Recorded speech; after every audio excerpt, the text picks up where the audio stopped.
섭충이 왜 멸종했을까? 공룡은 왜 멸종했을까? 인류의 잘못으로 생긴 멸종 유럽 근대사와 천문학적인 지식이 있어야지 풀 수 있는 문제. 신재생 에너지 확보율이 전 세계 꼴등입니다. 그거 이름을 잃어버리면 안 되는 게 수학이란 걸 없이 과학을 설명해 줄 수 있는 사람이 필요합니다. 예, 여러분 안녕하세요. 유튜브 시청자 여러분들 환영합니다. 오늘 강연은 특별히 북토크로 진행을 하게 되었습니다. 직원서가와 그리고 다산북스가 함께하는 북토크인데요. 이정모 관장님의 찬란한 멸종이라는 책을 중심으로 관장님에 관한 이야기 그리고 책에 관한 이야기를 진행하기로 했습니다. 저는 오늘 진행과 패널을 맡은 한림대학교 생사학연구소의 장태순이라고 합니다. 지금 게스트로 오신 패널로 오신 두 분을 소개를 해드려야 될 것 같은데요. 직접 소개하시겠어요? 네, 저는 플라톤 아카데미 연구원 구효민입니다. 네, 안녕하세요. 저도 플라톤 아카데미에서 연구원으로 일하고 있는 신진아라고 합니다. 반갑습니다. 오늘 주요 손님이신 그리고 발언자이신 이정모 관장님 소개를 드려야 될 것 같은데요. 이정모 관장님을 모르시는 분은 안 계실 것 같아서 하지만 그래도 간단히 소개를 드리겠습니다. 여러분들 가수 조용필 씨 다들 아실 거예요. 조용필 씨의 별명이 가왕이잖아요. 근데 조용필 씨 본인은 가왕이라는 별명을 별로 좋아하지 않는다고 합니다. 지금이 조선시대도 아닌데 왕이 뭐냐라고 얘기하면서 무슨 별명을 제일 좋아하느냐라고 했더니 영원한 오빠라는 별명이 제일 좋대요. 그분도 이제 굉장히 많은 팬들이 계시고 나이가 들어도 오빠라고 불러주시니까 오늘 제가 소개해드릴 이정모 관장님께 제가 그래도 붙여드리고 싶은 별명이 영원한 과학관장이 어떨까라는 생각을 했습니다. 다들 아시다시피 이정모 관장님이 굉장히 많은 과학관의 관장을 역임하셨고 그리고 지금은 개인 사무실을 과학관이라고 또 이름을 붙이셨기 때문에 정말 평생 과학관장을 하실 수 있게 되지 않을까 싶어요. 이정모 관장님은 연세대학교 생화학과를 졸업하시고 생화학과 대학원에 석사학위를 받으신 다음에 독일 본 대학교에서 유기화학으로 박사과정을 마치시고요. 그리고 나서 안양대학교 경영학부 교수를 마치시고 그리고 나서부터 이제 관장 생활을 시작하시게 됐습니다. 서대문 자연사박물관 관장을 역임하시고 그리고 서울시립과학관장, 그다음에 국립과천과학관장, 그리고 지금은 펭귄 각종 과학관장으로 재직 중이시고요. 여러분들 다 아시다시피 굉장히 많은 책을 쓰셨습니다. 제가 사실은 관장님을 처음 알게 된 건 저도 과학은 어렵습니다만 이라는 책을 통해서였는데요. 여기 앞에도 나와 있습니다만 이 책의 표지가 굉장히 귀여워요. 그래서 관장님 뵈면 꼭 뜀틀 잘하시나요? 라고 여쭤보고 싶기도 했는데요. 이 책을 통해서 아마도 많은 분들이 이정모 관장님 만나지 않았을까 싶은데 그 전부터도 굉장히 유명했던 분이시고요. 특히 이제 과학관에 가셨던 분들이라면 관장님 만나셨을 가능성이 굉장히 많다고 알고 있습니다. 직접 관장이신데도 나와서 도슨트도 해주시고 그러셨다고 들었고요. 그리고 이제 그 다음에 과학관으로 온 엉뚱한 질문들이라는 책도 있었고요. 그리고 과학이 가르쳐준 것들, 그리고 오늘 우리의 북토크 주제인 찬란한 멸종. 가장 최근에는 과학의 눈으로 세상을 봅니다라는 책을 또 출판하셨습니다. 정말 굉장히 부지런하시고 너무나 많은 책을 쓰시고 제가 여기 오기 전에 어느 인터넷 서점에 들어가서 봤더니 국내에서만 거의 300권 가까이 되더라고요. 물론 약간 겹치는 것도 있고 큰 글자 책 이런 것도 있겠지만 그리고 그 감수하신 책, 추천하신 책 이런 것도 있겠지만 어쨌든 굉장히 많은 저술 활동을 하시는 국내 최고의 과학 커뮤니케이터이시자 또 어떤 분은 과학 스토리텔러라고 소개를 드리는데요. 아무튼 굉장히 여러 가지로 소개를 드렸습니다만 저에게는 영원한 과학관장님이신 이정모 관장님을 다시 한번 소개하겠습니다. 박수로 환영하겠습니다. 소개가 너무 길었죠? 감사합니다. 영원한 과학관장 너무 좋습니다. 정말로 내가 벌써 영원한 과학관장 이게 멋진 말 생각 못하고 그냥 각종 과학관장이라고 이야기했거든요. 구립, 시립, 국립 과학관장을 했다고 해서요. 너무 좋더라고요. 관장이란 부름도 좋고 사람들도 이제 편하게 다 한 거잖아요. 이렇게 다 양성 모음으로 부를 수 있어서 니은과 이응도 다 이렇게 유성음이잖아요. 유성으로 부를 수 있어서 되게 좋았는데 제가 2023년 2월에 퇴임을 했어요. 근데 사람들이 걱정을 하는 거예요. 12년 동안 당신을 관장이라고 잘 불렀는데 앞으로 뭐라고 불러야 되냐. 이 사람들의 걱정을 덜어드려야겠다 해서 제 지필실 이름을 펭귄 각종 과학관이라고 했어요. 그러니까 펭귄이라는 이름은 이제 딸들이 붙여준 거예요. 아빠 별명이 어릴 때부터 펭귄이었잖아. 그러니까 펭귄이라는 이름을 붙여. 그러니까 아까 말씀하셨잖아요. 이렇게 뭐지? 저도 과학은 어렵습니다만 그 표지의 그 배 똥똥한 모습 있잖아요. 아마 그게 좀 펭귄과 가까웠을 것 같아요. 근데 그 별명이 생긴 건 중학교 때였는데 그때 또 비짝 말랐었거든요. 그냥 귀여웠었나 봐요. 그러니까 펭귄이라고 불렀던 것 같고. 근데 각종 과학관들 딸이 붙여준 거예요. 근데 각종 과학관 했잖아. 각종 과학관이면 좋겠어. 근데 펭귄이잖아. 그래서 자연스럽게 펭귄 각종 과학관 했는데 설명이 힘들어요. 사람들이 막 물어봐요. 입장료 얼마예요? 왜 홈페이지는 없어요? 어떤 교육이 있어요? 그러는데요. 과학관 아닙니다. 굳이 찾아오실 필요 없고요. 제 그냥 집필실일 뿐입니다. 작은 도서관, 제 과학 도서관입니다. 이렇게 불러주셔서 감사합니다. 아닙니다. 하지만 알 수 없죠. 또 앞으로 무슨 일이 생길지 어떻게 알겠습니까? 누군가가 독지가께서 거액을 희사하셔서 정말로 펭귄 각종 과학관을 만들어 줄 수도 있는 거죠. 그러면 딴 분이 가서 일하실 거고 저는 그동안 너무나 충분히 과학관에서 했다고 생각합니다. 젊은 사람들이 많이 하면 좋겠고 저는 지금이 너무 좋아요. 작년 올해 그러니까 책도 좀 쓸 시간도 좀 충분하고 강연도 많이 하고 특히 옛날엔 강연을 하더라도 왜 가깝게 못 갔잖아요. 근데 요즘은 먼 곳 예를 들어서 신안군에 뭐 몇 주씩 가 있을 수도 있고 신안군 가면 재밌어요. 뭐 한참 가면 그 중학생 한 명 그 섬에 가거도 그러니까 초등학생 넷에 중학생 하나밖에 없어요. 그런 친구들하고 며칠 같이 지내고 온 거 정말 좋아요. 근데 그런 삶을 살 수 있다는 게 아직 뭐 경제적인 어려움 없이 제가 12월 24일부터 연금도 받습니다. 그러니까 드디어 공무원 연금을 작게 첫 번째 받았어요. 뭐 아는 액수는 아니지만 이 정도면 뭐 충분히 살지 뭐 이런 생각을 하게 되는 거죠. 그래서 그러니까 환갑이 지나서 경제적인 어려움 없이 사람들하고 계속 꾸준히 만날 수 있다는 것은 내 인생에 내가 30대, 40대 때 내 60대 인생을 생각할 때 이렇게 살 수 있을 거라고 이게 그러니까 여유 있게 살 수 있을 거 생각하지 못했거든요. 다 뭐 집도 있고 차도 있고 큰애 결혼했어 막 이런 생각하니까 되게 여유가 많이 생기는 거예요. 그래서 이제 사람들과 좀 다양한 계층의 유치원생부터 저기 그 섬에 있는 면사무소에 오시는 80대 할머니까지 다양한 계층의 다양한 방식으로 만나보자. 그 다양하게 실험을 하고 있고 아직까지는 건강하게 잘 버티고 있습니다. 또 이렇게 지관서가를 통해서 또 온라인으로 계신 분들하고도 만날 수 있으니까 얼마나 좋아요. 여러분 계획 부끄러워하지 마시고 채팅창을 적극적으로 활용하셔서 같이 이야기를 나눌 수 있으면 좋겠습니다. 예, 여러분 채팅창에 그 관장님께 궁금하신 점을 질문해 주시면 그 중에서 선정해서 아마 질문하시는 분이 많지 않으면 거의 모든 질문에 대해서 답변을 드리게 될 것 같습니다. 조금 전에 가족 이야기를 해주셨는데요. 큰아이가 결혼했다는 말씀 듣고도 사실은 살짝 놀랐습니다. 굉장히 일찍 결혼하셨네라고. 근데 결혼을 일찍 했지만 사실 애를 일찍 낳은 건 아니에요. 제가 만 25, 제 아내가 23세에 결혼했어요. 진짜 일찍 하셨네요. 그때 보니까 이렇더라고요. 괜찮은 남자들을 여자들이 가만두지 않아요. 역시. 예, 그래서 요즘은 그때는 좀 일찍들 결혼했어요. 근데 그때도 보통 만 27, 8 이 정도의 남자들은 많이 했던 것 같은데 그때도 좀 빨랐죠. 선배들보다 좀 일찍 했으니까. 근데 아이는 좀 몇 년 있다 낳았어요. 근데 그때도 어른들 말 듣고 결혼하자마자 애를 좀 일찍 낳았으면 그때 독일에서 공부할 때도 좀 편했을 텐데 그냥 막 그때 갓난애 막 키우면서 하니까 너무 힘들죠. 말도 안 듣고 밤중에 안 자고 새벽에 그냥 고생 많으셨네요. 예, 그러니까 나 가끔가다 여성학자들, 여성분들이 여성학자가 아니라 여성분인데 왜 공부하시는 분이 있잖아요. 박사이신 분도 정말 존경합니다.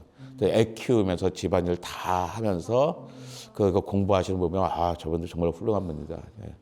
저는 사실 아내의 도움을 아내가 이제 딴일 안 하고 저렇게 다시 뒷바라지를 해주신 거잖아요. 그럼에도 불구하고 그 애 하나 갖다 본 것도 너무 힘들었거든요. 그래서 막 이런 거 양육이나 이런 부분들을 어떻게 사회화돼야지 개인에게 주기 너무나 힘들다. 고민이 많습니다. 그럼 어떡할까? 이렇게 큰 딸이 결혼했는데 나도 이렇게 빨리 나도 할아버지 되고 싶고 그러잖아요. 근데 내가 막 봐줄 것 같은데 낳기만 해 내가 다 봐줄게. 우리가 다 봐줄게. 사실 누구 어떻게 봐주겠어요. 결국에 저는 엄마한테 내 아내한테 떠넘기고 같은데 그러니까 아내는 싫다고 또 그러더라고요. 근데 이제는 좀 적극적으로 할머니 할아버지들 친척들이 도와주지 않으면 힘들죠. 왜 다 두 사람이 다 돈을 벌어야 직장 생활을 해야지 뭐 살 수 있는 세상이 돼버렸기 때문에 이제는 양육도 좀 집단화돼야 될 것 같아요. 저희 짐작으로는 굉장히 좋은 아빠이시고 특히 아이들이 어렸을 때 좋은 아빠이셨을 것 같아요. 아이들에게 과학을 아주 재미있게 가르쳐주는 아빠, 잘 놀아주는 아빠, 더군다나 아빠가 공룡을 좋아하니까 아이들이 얼마나 좋아했을까 이런 생각이 드는데요. 근데 그러지 않았어요. 그 아이들은 자기 어렸을 때의 기억이 나한테 별로 안 좋더라고요. 어떤 사진이 있냐면, 그 독일의 그때인데, 그러니까 애들이 학교 숙제에서 아빠 나 어렸을 때 아빠랑 같이 지낸 사진을 찾아와 그런 거예요. 근데 겨우 하나 찾은 게, 그러니까 그 당시 초등학교 다니는 큰애와 둘째가 9살 차이 나는데 둘째는 이제 갓난애야. 그러니까 토플리스죠. 이렇게 여자애인데 아래만 입고 있고 수영장에서 언니는 그래도 이제 초등학교 3학년쯤 된 애인데 같이 수영장 갔는데 아빠는 그 옆에 수영장에서 자고 있는 거예요. 몸을 담그고. 그러니까 아빠가 항상 피곤하니까 겨우 찍은 사진이 수영장을 가긴 갔는데 아빠는 수영장에서 자고 있는 사진. 나 이런 사진이 남아있는 걸 보고서 너무나 좀 미안해하죠. 그다음에 저는 아이들한테 화를 낸다든지 전혀 그런 타입이 아니었는데 아이들은 또 어쩌다 한번 낸 화를 기억을 되게 크게 하여. 그래서 아빠는 무슨 말만 하면 화를 낸다고 그러는데 아니 나같이 화를 안 낸 사람이 어디 있어. 그래도 불구하고 다 기억에 남는 거구나. 좀 안 좋은 건 기억에 남는 거잖아요. 근데 다 커서 애들이 뭐 고등학교 가고 고등학교 대학교 이제 졸업하고 그 다음부터는 이제 되게 좋은 아빠라고 생각해요. 근데 그 전에는 별로 좋은 아빠로 생각을 하지 않았던 것 같아요. 그러니까 아이들하고 내가 뭐 과학 이야기 많이 할 것 같지만요, 그렇지 않았습니다.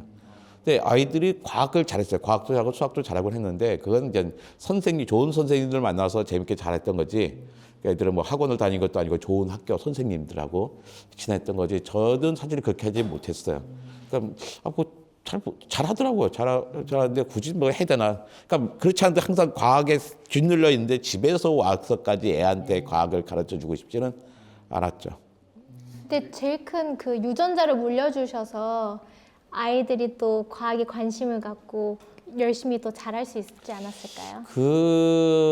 그건 아닌 것 같아요. 그건 아닌 것 같고 저는 좋은 선생님을 만났던 것 같아요. 계속 학교에서 중고등학교 과정 때. 왜냐면 그만큼의 뭘 하지는 않았어요. 원래 큰애가 이제 미대인데 대학 가서도 화학 수업도 듣기도 하고 그러면서 과학을 좋아하는 거, 과학을 쉬워한다. 둘째도 제일 쉬운 과목이 과학이야. 근데 큰애는 미술하고 둘째는 음악하거든요. 그래서 아빠가 해보니까 야 공부가 제일 쉽더라. 너네 왜 이렇게 어려운 거 하는데? 그러니까 내 말이 그래. 아니 나도 공부가 쉬운 것 같아. 일단 어려운 거 해보고 안 되면 그때 공부할게요. 그런 거였어요. 근데 첫째 때는 아무 생각 없이 갔고 이제 둘째 때는 애 엄마는 약간 애를 좀 관리해야겠다 생각을 했나 봐요. 근데 아이가 이제 배수예진을 치고 이제 딱 음악을 하게 됐는데 지금 정말 잘했다고 생각해요. 어떻게 느끼냐면 하루하루가 행복한 게 느껴져요. 아이들이. 밤중까지 뭔가 하고 있어. 뭐 하는 거 했더니 뭐 가사 쓰고 있고 이런 식이죠. 자기 일에 자부심을 갖고 있고 행복해하고 첫째는 이제 뭐 미술가도 잘 나가고 있지만 둘째는 아직 학생이니까 어떻게 될지 모르고 또 음악은 힘들잖아요. 대중음악인데 히트작을 내기 전까지는. 그래도 불구하고 오늘을 행복하면 됐다는 거예요. 제가 막 그 얘기한 적이 있어요. 그러니까 애가 그런 거예요. 아니 너 이렇게 왜 나중에 엄마가 그러는지 엄마가 너 미래를 생각해야지. 너 그렇게 해야 돼. 그러니까 애가 뭐라 하냐면 아빠가 그랬다. 아빠가 미래의 행복을 내일의 행복을 위해서 오늘의 행복을 포기하지 마라라는 얘기를 했대요. 제가 그 말 한 건 기억이 나는데 이제 맥락은 좀 달랐어요. 맥락이 좀 달랐는데 나중에 생각해 그 말이 맞는 것 같아요. 내일 내 인생이 어떻게 될 줄 알고 오늘을 담보로 내일을 담보로 오늘을 포기하냐. 난 하루하루가 행복해야 된다는 아이들 말이 맞다고 생각합니다. 말하자면 자기가 좋아하는 일을 하는 사람, 요즘 말로 성공한 덕후가 가장 행복하다는 말씀이신 것 같은데요. 이제 성공하기가 어려워서 문제잖아요. 근데 뭐 성공까지는 아니더라도 생존하는 덕후 이렇게도 얘기할 수 있을 것 같습니다. 근데 관장님 같은 경우는 이제 지금도 공룡을 좋아하시고 아마도 어렸을 때도 좋아하시지 않았을까 싶은데 원래 공룡을 좋아하셨던 분이 과학 커뮤니케이터로서 더군다나 생화학 전공자로서 살고 계시니까 성공한 덕후가 아니실까 싶기도 해요. 근데 어린 시절에 어떠셨는지 궁금합니다. 언제부터 과학을 좋아하시고 언제부터 공룡을 좋아하시고 하셨는지. 전 이제 공룡을 좋아해요. 정말로 좋아해요. 심지어 저는 보통 공룡 티셔츠 많이 입고 다니는데 아내가 어디 갈 때 내 공룡 티셔츠 입으면 창피해요. 예. 그런데 그래서 아내 몰래 양말을 공룡 양말을 신고 왔어요. 이렇게 무한하게 딱 해야 되는 거예요. 그래 공룡이 내 몸에 붙어 있어야 좀 편해요. 하지만 그렇다고 해서 그렇다고 해서 제가 이제는 뭐 공룡을 어릴 때부터 좋아하지는 않았어요. 그러니까 공룡 되게 나중에 좋아했습니다. 심지어 과학을 좋아하지도 않았어요. 내가 이과를 갔는데 이과를 간 이유도 저는 스스로는 뭐 종교학이나 사회학이 전때 맞다고 생각했어요. 어릴 때부터. 그런데 제가 이제 고등학교 때 약간 친구들이랑 지내잖아요. 약간 껄렁껄렁한 친구들이랑 막 지낸 거예요. 공부하고 담싼 친구들. 근데 쭉 보니까 다들 공부를 하고 싶다는 마음이 좀 있잖아요. 고등학교 때. 근데 공부를 계속 하려니 내 공부하면 저 친구를 배신하는 거야. 그럴 수가 없잖아요. 사나이끼리. 어떻게 혼자 공부해요. 근데 보니까 이 친구들이 다 문과를 간대요. 그래? 그럼 난 이과를 가지. 기습적으로 이과를 갔어요. 친구들과 좀 헤어지기 위해서. 네, 그럼에도 불구하고 내가 뭐 과학을 못하지는 않았지만, 과학과 수학을 못하지는 않았지만, 그걸 열렬하게 좋아하고 그러지는 않았거든요.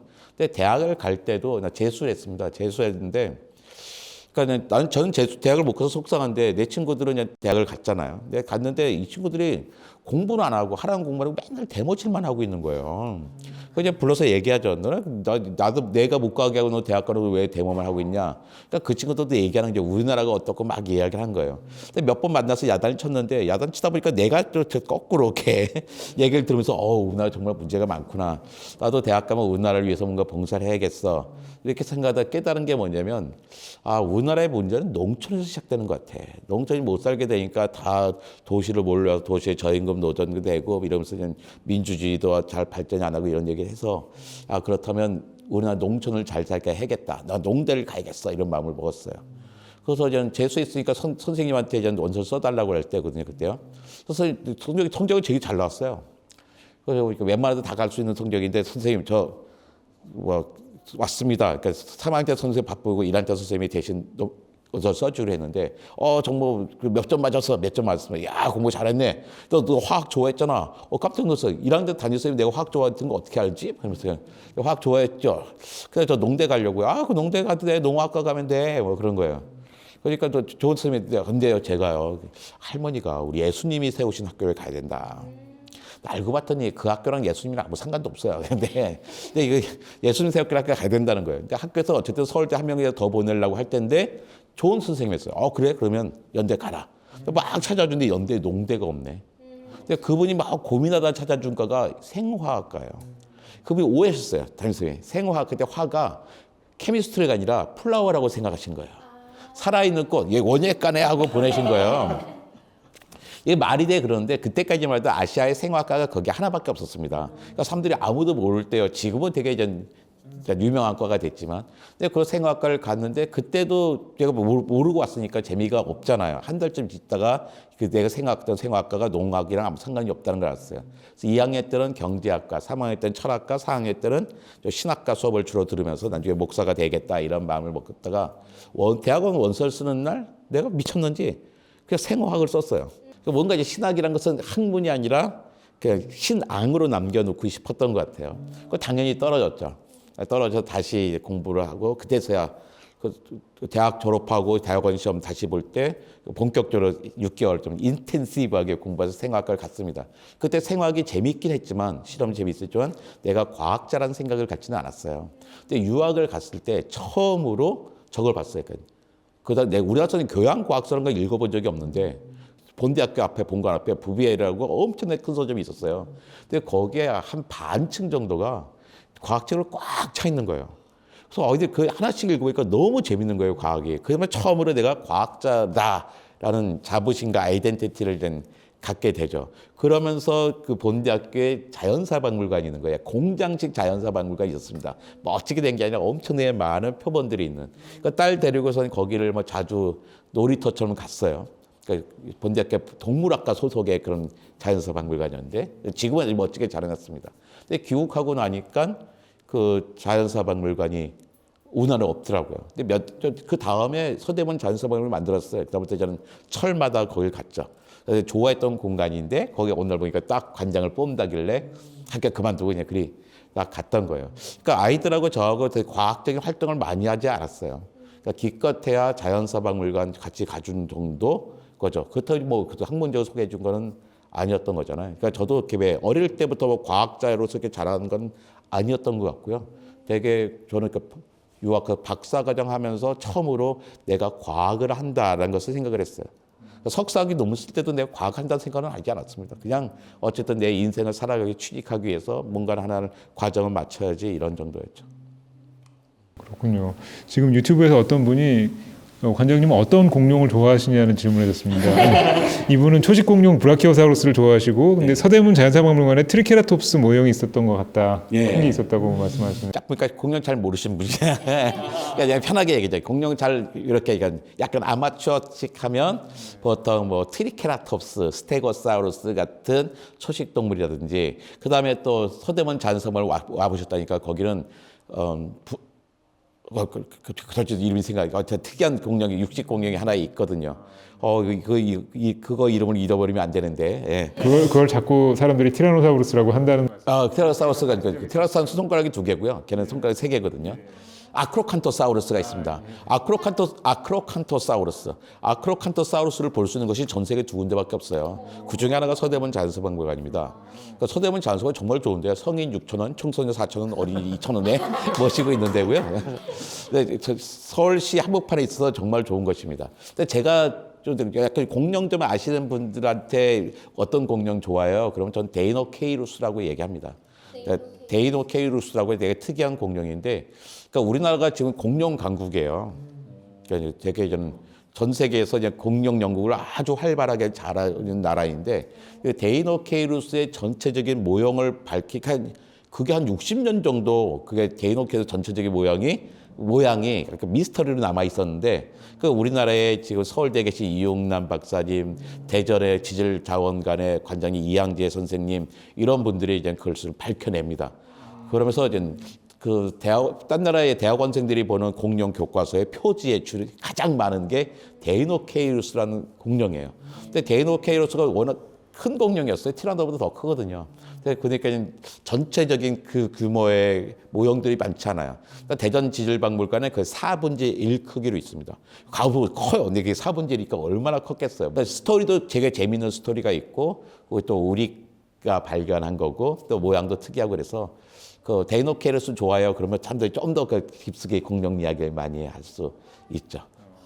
덕후들끼리만 통하는 이야기가 되겠군요. 그러니까 물어보면 설명하기 힘드니까 딱 눈치 봐서 전혀 공룡 모를 것 같다 그러면 이건 티라노사우루스입니다. 조금 더 공룡 알 것 같아 그러면 스테고사우루스, 브라키오사우루스 다 알잖아요. 스테고사우루스 아니면 트리케라톱스 정도로 해서 약간 초식 공룡 이런 거 하고 그렇죠. 사실 이제 공룡도 그러면은 박사과정 들어가셔도 좋아하시게 된 건가요? 그렇죠. 거기 하면 그 전까지 공룡을 본 적이 없어요 전혀. 왜냐면 우리나라에 자연사박물관이 없었습니다. 사실은 이화여대 안에 자그맣게 있긴 했지만 거기에 뭐 공룡이 있는 것도 아니었으니까요. 유학 가서 보고서 너무 이게 커다랗고 괴상하게 생겼고 이거 뭐 지금 없다는 동물이 있으니까 되게 매력적으로 느껴지더라고요. 그래서 어릴 때 다 이런 거 좋아하다가 이거 과학은 어릴 때 관심 가져야 돼. 나중에 소용없어. 근데 그렇지 않습니다. 나이 드신 다음에도요. 과학에 얼마나 관심 가지셨어요. 요즘에 과학에 많은 팬들, 과학의 애호가들을 보면요. 교사 은퇴하신 다음에 시작하신 분들 되게 많아요. 특히 국어 선생님들이 독서 모임 하는데 은퇴하신 국어 선생님들이 처음 과학책 읽다가 이걸 왜 내가 인제 읽었지? 너무 재밌는 거예요. 분명하고 자기가 아는 것과 모르는 것을 분명히 얘기해주고 그러잖아요. 이분 쪽은 이게 이 사람이 알고 썼는지 모르고 썼는지 모호한 게 되게 많아요. 잘 모르겠어요. 근데 과학은 분명히 이 사람이 안다는 것과 모른다는 걸 분명히 얘기해 주니까 좀 속 편하죠. 관장님이 이제 소개해 주시는 과학 이야기를 보면은 한 가지 재미있는 게 수학이 당연히 들어가 있지 않을 뿐만 아니라 수학 없이도 할 수 있을 것 같은 느낌이 들어요. 근데 사실은 관장님이 하신 생화, 어쨌든 화학의 일부니까 화학을 공부하기 위해서는 뭐 화학 공식도 알아야 될 것 같고 그리고 수학도 할 줄 알아야 될 것 같고 근데 관장님이 연구하시는 분야들은 생물에 관한 게 더 많거든요. 그리고 박사과정에서도 동물과 식물의 커뮤니케이션을 연구하셨다고 알고 있는데요. 수학하고 관계가 없는 분야일까요? 아니면 어떻게 이렇게 수학을 다 빼고 과학을 재밌게 설명하시는지 궁금합니다. 그게 참 이렇게 쉽지 않습니다. 그러니까 수능에 보면 수능 국어 시험에 보면 매년 15개의 비문학 문제가 나와요. 그 역사, 경제, 정치, 심리, 예술 뭐 다 나온 거죠. 그러니까 문학 문제와 비문학 문제 있으면 당시에 비문학 문제 훨씬 어렵죠. 여기를 더 많이 틀립니다. 그러니까 사람들은 어려운 걸 틀리고 반성을 해요. 아유, 내가 예술책 좀 읽을 거. 예술책 안 읽었더니 미니멀리즘이 뭔지도 몰라서 찍었잖아. 4년 전에는 되게 어려운 경제 지문이 나왔어요. 그래서 선생님들 뭐라 그래요? 아유, 우리 학교 학생들과 경제책 좀 읽을 걸. 우리 학교 학생들이 많이 놓쳤겠는걸 하고 반성을 해요. 근데 어려운 비문학이 과학이면요, 사람들은 반성하지 않고 화를 내요. 이거 도대체 이걸 어떻게 풀란 말이야? 막 그런단 말이에요. 근데 과학만 어려운 게 아니라 다른 것도 다 어렵단 말이에요. 근데 유난히 과학이 더 어렵게 느껴지는 이유가 있어요. 기본적으로 언어가 다르기 때문입니다. 그러니까 노벨 경제학상 발표되면요, 신문에 전면 기사 나오잖아요. 사람들은 다 읽을 수 있어요. 왜 평소에 경제에 관심 없던 다 읽고 이해합니다. 신문 덮고 나면 기억이 안 나서 그렇지. 네. 그런데 과학은 언어가 다른 거예요. 예를 들어서 뭐 춘천에 뭐 한림대 근처다. 그걸 다른 사람들 친척들 오면 그 사람들 다 투어 시켜줄 수 있잖아요. 근데 만약에 뭐 태국 사람들이 와가지고 태국말로 막 설명하고 있다. 그거 이해하지 못하잖아요. 언어가 다르기 때문이거든요. 과학은 기본적으로 그러니까 다른 건 아무리 어려워도 어릴 때 태어나서 엄마 아빠한테 배운 언어, 자연어로 되어 있는데 과학은 수학이라고 하는 비자연어로 되어 있습니다. 그러니까 기본적으로 어려울 수밖에 없어요. 외국어가 느껴지는 거예요. 이런 거 있잖아요. 그 F는 G 곱하기 R 제곱분지 M1 곱하기 M2. 이게 뭘까요? 만류력의 법칙이에요. 너무나 간단한 거예요, 이게요. 어떤 서로 다받던 게 힘인데 이 힘은 거리의 제곱에 반비례하고 질량의 곱에 비례한다는 거예요. 이 공식 하나 갖고 우리는 달에도 갔다 올 수 있었어요. 근데 그걸 말로, 이게 뭐야, 왜 싸우자는 거야? 왜 말로 안 풀고 이렇게 해놨어? 그 말로 풀면 더 어려워요. 그러다 보니까 만류력 그러면 전 세계가 다 똑같아요. 사과나무가 하나 그려져 있고 금발에 백인이 하나 딱 있습니다. 금발의 백인은 다 누구예요? 아이작 뉴턴이에요. 아이작 뉴턴과 사과나무에서 우리는 이 얘기가 바로 만류력 발견이야. 그런데 거기 뭘 찾아도 만류력이 없어요. 또 있어 목욕탕에 어떤 남자가 빨갛고 튀어나와요. 또 유레카 써 있어요. 그러면 이건 뭐냐면 아르키메데스의 부력의 원리야라고 하고 있어요. 근데 거기에 부력의 원리가 어디 있어요? 근데 그것을 정작 내용을 설명하려다 보면 수학이란 게 필요하기 때문에 그것을 피하고 싶은 거예요. 그러니까 정답은 어떻게 해요? 과학은 없고 과학자의 일화만 남는 거잖아요. 근데 그렇다고 이제 사람들에게 이게 자꾸 이제 이걸 하자. 너 지금부터 수학 공부해. 이건 불가능한 거잖아요. 그래서 어떻게든지 수학이란 걸 없이 과학을 설명해 줄 수 있는 사람이 필요합니다. 저는 그게 거간꾼이라고 생각해요. 생화학도 마찬가지로 생화학을 하면서 수학이 많이 필요하지는 않아요. 근데 생화학적으로 성장하기 위해서는 수학이 필요해요. 왜냐면 그 과학의 언어거든요. 과학의 언어를 통해서 내가 생물학만 해가지고 갈 수 있는 게 아니잖아요. 물리도 하고 다 해야 되기 때문에 그 언어를 통해서 성장을 해 나가는데 그것은 수학은 반드시 있어야 되는 거고. 근데 이제 과학자들은 과학자의 언어가 있잖아요. 수학이라고 하는 과학자 언어를 쓰고 있고 대중들은 자연어를 쓰고 있습니다. 그럼 말이 안 통하잖아요. 그러니까 수학이라고 하는 비자연어를 쓰는 과학자와 자연어를 쓰는 일반 시민들이 마주치기 위해서는 중간에 누가 거간꾼 내지 통역사가 필요한 거죠. 저는 그걸 옛날에 사이언스 커뮤니케이터라고 생각을 했어요. 그래서 저는 그 단어를 제가 만들었다고 생각했어요. 2002년 12월 달쯤에 그 본에 그의 유학원생들이 쫙 모여가지고 너 뭐 할 거야? 막 그런 거예요. 한 20명 되는 쭉 돌아가면서 얘기했는데 다 좋은 얘기 다 하더라고요. 제가 마지막이었어요. 막 고민하다가 뭐 새로운 얘기 뭐 있을까 하다가 순간 떠오른 게 사이언스 커뮤니케이터였어요. 시민과 과학자 사이에 통역을 해주는 사람. 근데 나중에 보니까 그런 말은 이미 있었더라고요. 해 아래 새로운 게 어디 있겠어요. 근데 그렇게 해야겠다고 이제 마음을 먹고 왔는데 나도 왜 그렇게 생각이 있지만 그걸 위해서 내가 뭘 노력한 건 아니었거든요. 근데 어느 날 나도 모르게 사이언스 커뮤니케이터가 되어 있는 거죠. 그래서 되게 행복한 것 같아요. 그러니까 저도 행복하다는 생각 못 했는데 그때 그 자리에 있었던 한 여학생이 나중에 그러더라고요. 자기는 그 말 내가 특이해서 기억했대요. 사이언스 커뮤니케이터라는 걸 하고 싶다 그래가지고 근데 당신이 정말 사이언스 커뮤니케이터가 됐네요. 그래가지고 정말 그러네. 그 사이에 시간이 꽤 지나긴 했지만 됐구나. 이 정도 되면 행복하게 살았지. 뭐 이런 생각을 하고 있습니다. 사람이 진정으로 바라는 거는 어떻게든 이루지 않나는 생각이 들기는 합니다. 근데 정말 그 관장님 같은 경우는 이제 커뮤니케이션을 해야지라고 생각하시고 말씀처럼 계획을 하시진 않았지만 결과적으로는 굉장히 훌륭한 과학 대중화의 기수가 되셨고요. 뭐 아까 말씀대로 거간꾼이 되셨는데, 근데 관장님 글을 읽어보면 정말 재밌거든요. 과학을 쉽게 설명하시는 능력도 있으시지만 기본적으로 문장력이 너무 좋으신 것 같고, 그리고 굉장히 재미있는 상황을 가지고 이야기하신다든가 아니면 뭐 여러 가지 관점에서 설명을 하신다든가 어떤 때는 공룡의 관점에서 글을 쓰시기도 하시고 그러는데, 어렸을 때부터 그렇게 글을 잘 쓰시고 열심히 쓰시고 하신 건가요? 아니죠. 예전에는 글 쓸 기회가 없었잖아요. 고등학교 때 아직도 기억해. 소풍을 가면, 소풍 가면 좋은데 뭔가 교육적인 일을 하려고 했어요. 그래서 소풍만 재밌잖아요. 근데 거기서 뭔가 꼭 뭐 합니다. 미술을 하든지 아니면 글쓰기를 해야 되는 거예요. 그러니까 그러지 않았으면 좋겠어요. 근데 뭐 고등학생이 미술을 하려면요, 갖고 준비물이 많아요. 그 도화지도 갖고 와야 돼, 물통, 뭐 붓도 갖고 와야 되잖아요. 근데 글 쓰려는 거 뭐 간단해요. 원고지만 몇 장 갖고 오면 쓱쓱 하면 되는 거잖아요. 그 불편함에도 불구하고 저는 미술을 택했어요. 글 쓰기 너무 힘들 것 같아.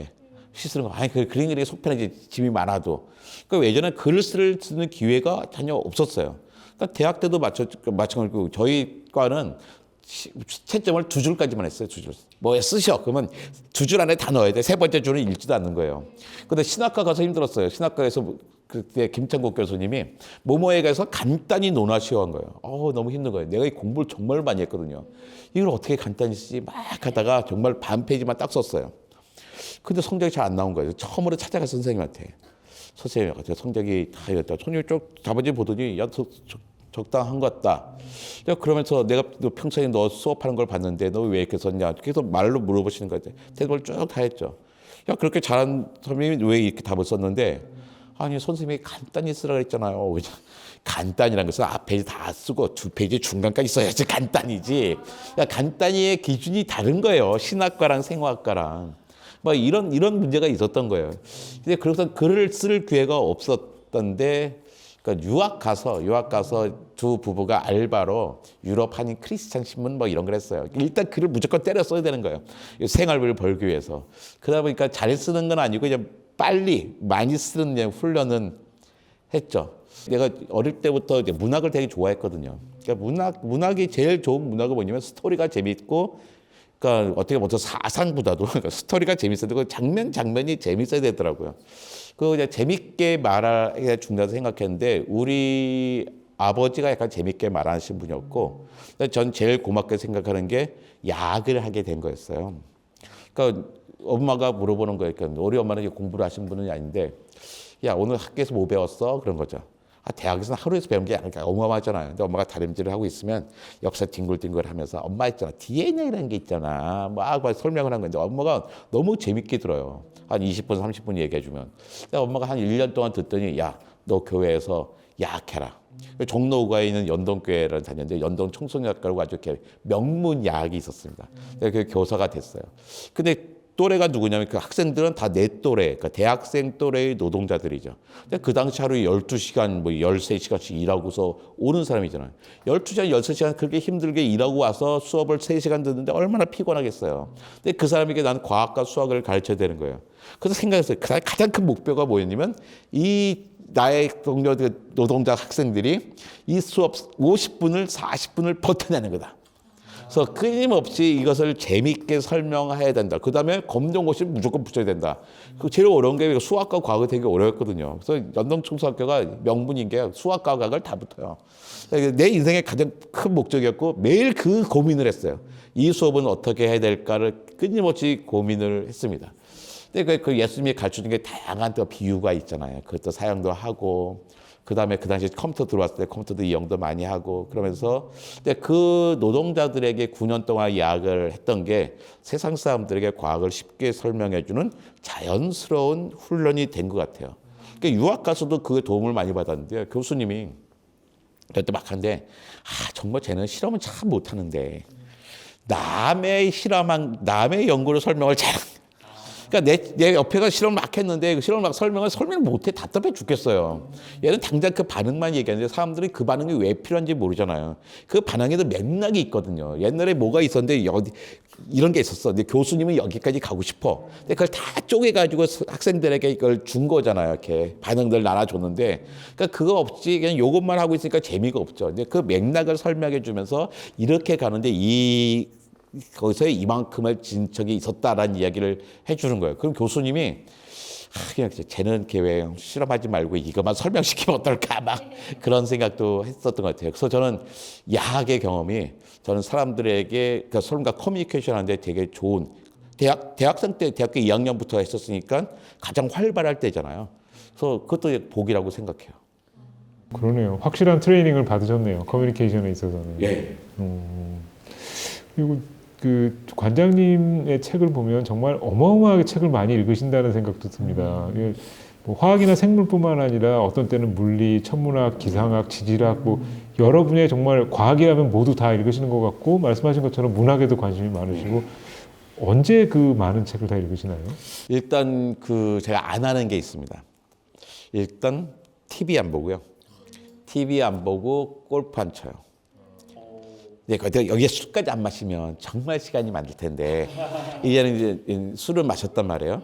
근데 지난 5월 달부터 이제 혼술을 안 하기로 했어요. 그러니까 사실은 시간이 좀 많아요. 그다음 잠을 조금 잡니다. 예, 전 세상에 제일 아까운 시간이 잠자는 거예요. 그리고 공무원 생활 12년 동안 일정한 패턴이 있었는데 1시에 자서 5시에 일어나요. 그러니까 1시까지는 뭔가를 읽고 있고 저녁 때 아침 5시에 일어나면 이제 뭔가를 쓰죠. 그러면서 그 시간을 확보를 하는 거예요. 그 아침에 일찍 일어나는 게 정말 중요한 게요. 9시부터 일을 시작하는 거랑 그다음에 6시부터 앞서 1시간 출근하니까 6시 시작하면 누구 참견하지 않을 시간에 3시간을 갖는 거예요. 그러니까 하루에 우리 업무 시간이 8시간이라고 해봐요. 8시간 중에 내가 집중할 수 있는 시간은 한 4시간 정도일 거예요. 근데 그 4시간만큼의 하루가 더 있는 거예요. 그러니까 저는 그렇게 봐서도 나 거의 사람들이 이틀을 쓸 수가 있는 거죠. 잠 잘 안 자고도 버틸 수 있는 체력 주신 고맙고 잠 그렇게 안 자고 안 피곤해요? 어떻게 안 피곤하겠어요? 피곤하죠. 피곤하지만 오후 되면 어쨌든 관장이니까 결제도 해야 되고 회의도 해야 되잖아요. 피곤하지만 지나가는 거예요. 근데 요즘은 나이가 드니까 약간 좀 힘들어져서 좀 일찍 자요. 일찍 자면 일찍 깨요. 그래서 오늘도 새벽 2시 반쯤이 있거든요. 보통 3시에 일어나서 그러니까 아침에 더 일찍 뭘 쓸 수가 있죠. 예, 그것도 예. 다행이죠. 예. 그렇군요. 요즘 젊은 사람들에게는 쇼츠를 보지 마라 이런 얘기도 해야 될 것 같네요. 근데 저 유튜브 안 봤죠. 유튜브 안 봤는데 제가 12월 3일부터 뭐 다 깨지기 시작했어요. 12월 3일날 너무 깜짝을 놀라서 밤을 샜습니다. 밤새도록 일단 유튜브를 보면서 그 여의도 상황 쫙 보고 그랬더니 그걸 한번 봤더니 이제 계속 궁금한 게 이 세상이 어떻게 변하고 있나. 제가 보면 내 유튜브 딱 틀잖아요. 온갖 정치 얘기만 쫙 뜨는 거예요. 그래가지고 올해 12월 달엔 유튜브 많이 봤습니다. 나 이게 빨리 좀 정리가 돼서 나도 좀 제 정신 차리고 좀 내 일상으로 좀 돌아갈 수 있으면 좋겠어요. 모두가 편안하게 과학 이야기를 들을 수 있는 네. 그런 시간이 되면 좋겠네요. 관장님의 지금 이제 뭐 생활에 관한 이야기를 많이 한 것 같은데요. 본격적으로 책 이야기에 들어가기에 앞서서 그동안 워낙 많은 책을 쓰셨으니까 찬란한 열정 이외에 다른 책 얘기를 좀 들어보고 싶습니다. 제가 간단히 잠깐 그 인터뷰를 봤더니 거의 최초, 완전 최초는 아닌데 거의 최초로 쓰셨던 책이 제목이 달력과 권력이라고 되어 있더라고요. 그래서 그 책에서부터 관장님의 이력이 시작된 거라고 할 수 있을까요? 예. 거의 최초가 아니라 최초입니다. 예, 여기 그 전에 뭐 어린이 책 쓰시고 그러시지 않았나요? 아니요. 달력과 권력이 이게 학생 때 쓴 책이에요.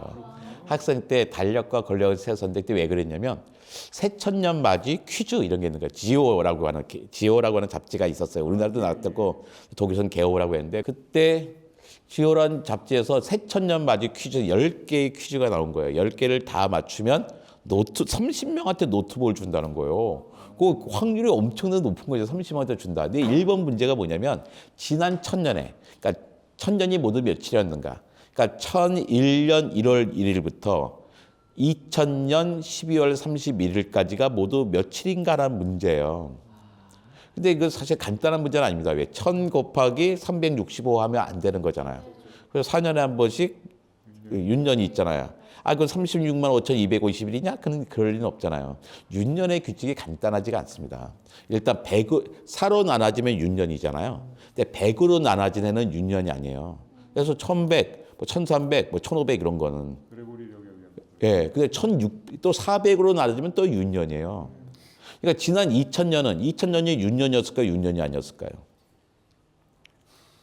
2000년은 4로 나눠지잖아요. 그러니까 윤년 같아요. 근데 100으로 나눠지잖아요. 윤년이 아니에요. 하지만 400으로 나눠지니까 윤년인 거예요. 그러니까 지난 2000년은 400년에 한 번 오는 윤년이에요. 4년에 한 번 윤년이 아니라. 그러니까 사실 전 세계에서 이걸 크게 다룰 수 있을 한데 전 세계 어떤 어른도 다루지 않은 거예요. 당연히 4년에 한 번은 윤년 아니냐 하고 넘어가 버렸습니다. 근데 그 윤년의 규칙을 아는 사람은 많잖아요. 왜? 자기가 뭐 그렇게 오래 사는 게 아니니까. 4로 나눠지면 윤년이 하면 돼요. 근데 이 윤년의 규칙이 생긴 게 1582년이에요. 16세기란 말이에요. 근데 이 문제를 풀려면 중세사를 알아야 돼요. 유럽 중세사와 천문학적인 지식이 있어야지 풀 수 있는 문제예요. 내가 생각해 독일에 야 이런 답을 맞힌 사람이 30명이나 있겠어? 그럴 리가 없잖아요. 이 노트북은 무조건 내 거야 라는 생각을 했죠. 우리 교수님도 노트북이 없을 테니까 이 노트북만 있으면 나 금방 박사 될 것 같았어요. 근데 나머지 문제는 뭐 시시한 문제였어요. 이걸 딱 했는데 나중에 제일 다음 달에 보니까 제일 뒷페이지에 이제 당첨자 그 이름만 보잖아요. 거기 내 이름이 없는 거예요. 아, 내가 정말 재수가 없구나. 이런 것도 안 되네. 그랬는데 보니까 나중에 보니까 답이 열흘이나 틀렸어요. 도대체 내가 왜 열흘을 틀렸지? 난 뭐 모든 지식을 다 갖고 있는데 그 열흘을 찾아서 떠납니다. 계속. 그러니까 독일의 종력 정말 훌륭한 도서관 시스템의 도움을 받아서 계속 찾고 거기에 사서들은 왜 쟤는 계속 달력에 관한 책을 찾아보지? 난 얘기하고 계속 딴 책 권해주고 심지어 내가 읽지 못하는 이렇게 장미꽃 형태의 책이 있으면 그걸 타자를 쳐준 서비스도 있더라고요. 그러니까 결과 하다 보니까 자연스럽게 책이 한 권이 딱 마련이 된 거죠. 저는 그 책이 제일 좋은 책이에요. 내 인생의 첫 번째 책이고 내 인생을 다시 바꾼 책이기도 합니다. 가장 많은 공부를 한 9개월이나 썼던 책이고 그러면서 그것도 운이라 생각하죠. 내가 그때 그 퀴즈를 보지 않았다면 내가 이 길을 가게 됐을까? 그 퀴즈를 받기 때문에 책을 쓰게 됐고 그러면서 자연스럽게 내가 딴 길을 가게 된 거잖아요. 그래서 전 인생 약간 운이다라고 그냥 생각을 하면 주변에 누가 있느냐도 중요했던 것 같고 이제 그때 많은 사람들이 도움을 줬죠. 각 나라에 그 독일의 여러 나라 유학생들이 있잖아. 자기네 달력 특이한 달력 설명해주고 내가 끝까지 이해 못한 달력이 인도네시아 달력이에요. 내가 걔가 친구가 설명 잘 못한 것 같은데 자료도 별로 없고 내가 아즈텍 달력, 마야 달력도 이해를 했단 말이에요. 되게 복잡한 달력이거든요. 그런데 인도네시아 달력 이해 못하겠더라고요. 그런 게 있군요. 유학 가셔서 공부 안 하고 딴짓 하셨다는 얘기를 굉장히 우아하게 하셨다고 생각했는데 그래서 교수님이 막 화내셨어요. 너는 뭐 맨날 실험실 안 하고 어디 가냐? 왜 도서관 가 있는데? 막 그래서 그냥 그랬죠. 근데 그 책을 시작으로 해서 과학 저술가 혹은 과학 커뮤니케이터의 길을 본격적으로 가셨다고 할 수 있는데요. 그렇죠. 그 뒤로 굉장히 많은 책을 쓰셨고 감수도 하시고 추천도 굉장히 많이 하시는 것 같더라고요. 근데 그 뒤에 쓰신 책 중에서 아까 말씀드렸던 것처럼 아마 관장님을 제일 유명하게 만든 결정적인 계기가 된 거는 저도 과학은 어렵습니다만일 텐데 그거 이외에 이제 우리가 알고 있는 책 이외에 혹시 관장님께서 굉장히 애착을 가지고 쓰셨는데 이거는 좀 더 많은 사람이 읽어줬으면 좋겠는데 이런 책이 있으셨을까요? 저는 제가 아주 좋아하는 책이 나는 초능력 미생물이야 라는 책이 있어요. 그림책이에요. 그림책인데 너무나 아름다운 그러니까 미생물학에 관한 아이들 유치원생을 위한 그림책인데 약간 자부심 갖고 있는 책이 있습니다. 그 다음에 중학생 정도가 읽으라고 쓴 책 중에 유전자의 특허를 내겠다고 그러니까 물음표가 붙은 책이 있어요. 그것도 정말 제가 보기엔 좋은 책이에요. 그러니까 그 유전자의 특허란 것을 끝에 두고선 어쨌든 계속 생화학사 그러니까 유전자에 대한 지식이 어떻게 발전돼 왔는가, 또 생명이 어떤 것이고, 그러니까 또 과학자들도 사고가 계속 발전하잖아요.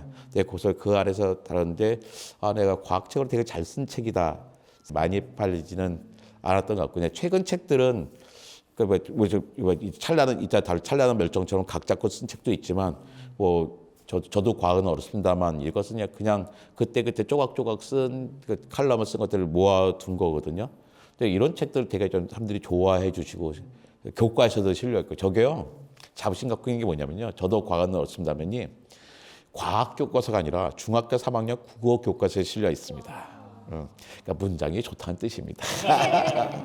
근데 많이 고쳤어요. 많이 고치고 근데 그때 있잖아요. 신문을 보는 정치면 밑에 있는 사회면에 있는 컬럼을 읽을 때 갑자기 뜬금없이 그러니까 과학 얘기 매번 나와요. 근데 과학의 스크린으로 세상을 보는 글을 쓴 거죠. 그러니까 되게 많은 과학에 가는 글들이 과학밖에 없어요.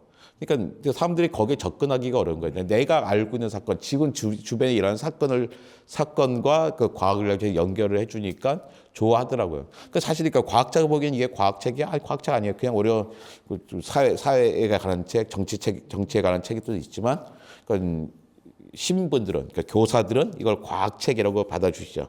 그래서 과학교사보다는 국어교과서가 더 많이 채택해서 아이들과 하여금 토론하게 하고 글쓰게 했던 거죠. 그러면서 생각을 했어요. 아, 내가 생각했던 과학책이 세상에 필요한 게 아니다. 그러니까 나는 되게 낮춰서 더 편하게 간다고 했는데 아직도 세상 사람들은 그러니까 과학에서 각 잡고 싶지 않다. 수학이 들어가면 절대된다고 생각하면서 그러니까 자기의 경험을 과학과 연결을 해야 되는 거구나. 그러니까 물론 다양한 층위의 과학책이 필요하잖아요. 근데 내가 생각하는 과학책은 옛날에 이런 거 썼다면 요즘 더 낮춰서 제가 하고 싶은 건 교과서였거든요. 저렇게 화학 반응 디자인 되게 잘하는 거지. 정말 제일 잘하는 건데 그거보다는 딴 사람들 잘하니까 이 일을 해야겠다고 생각을 하고 있죠. 본격적으로 찬란한 멸종 이야기를 해야 되는데 제가 너무 발언권을 독점한 것 같아서 두 분께서도 궁금한 점이 있으시지 않을까 싶었어요.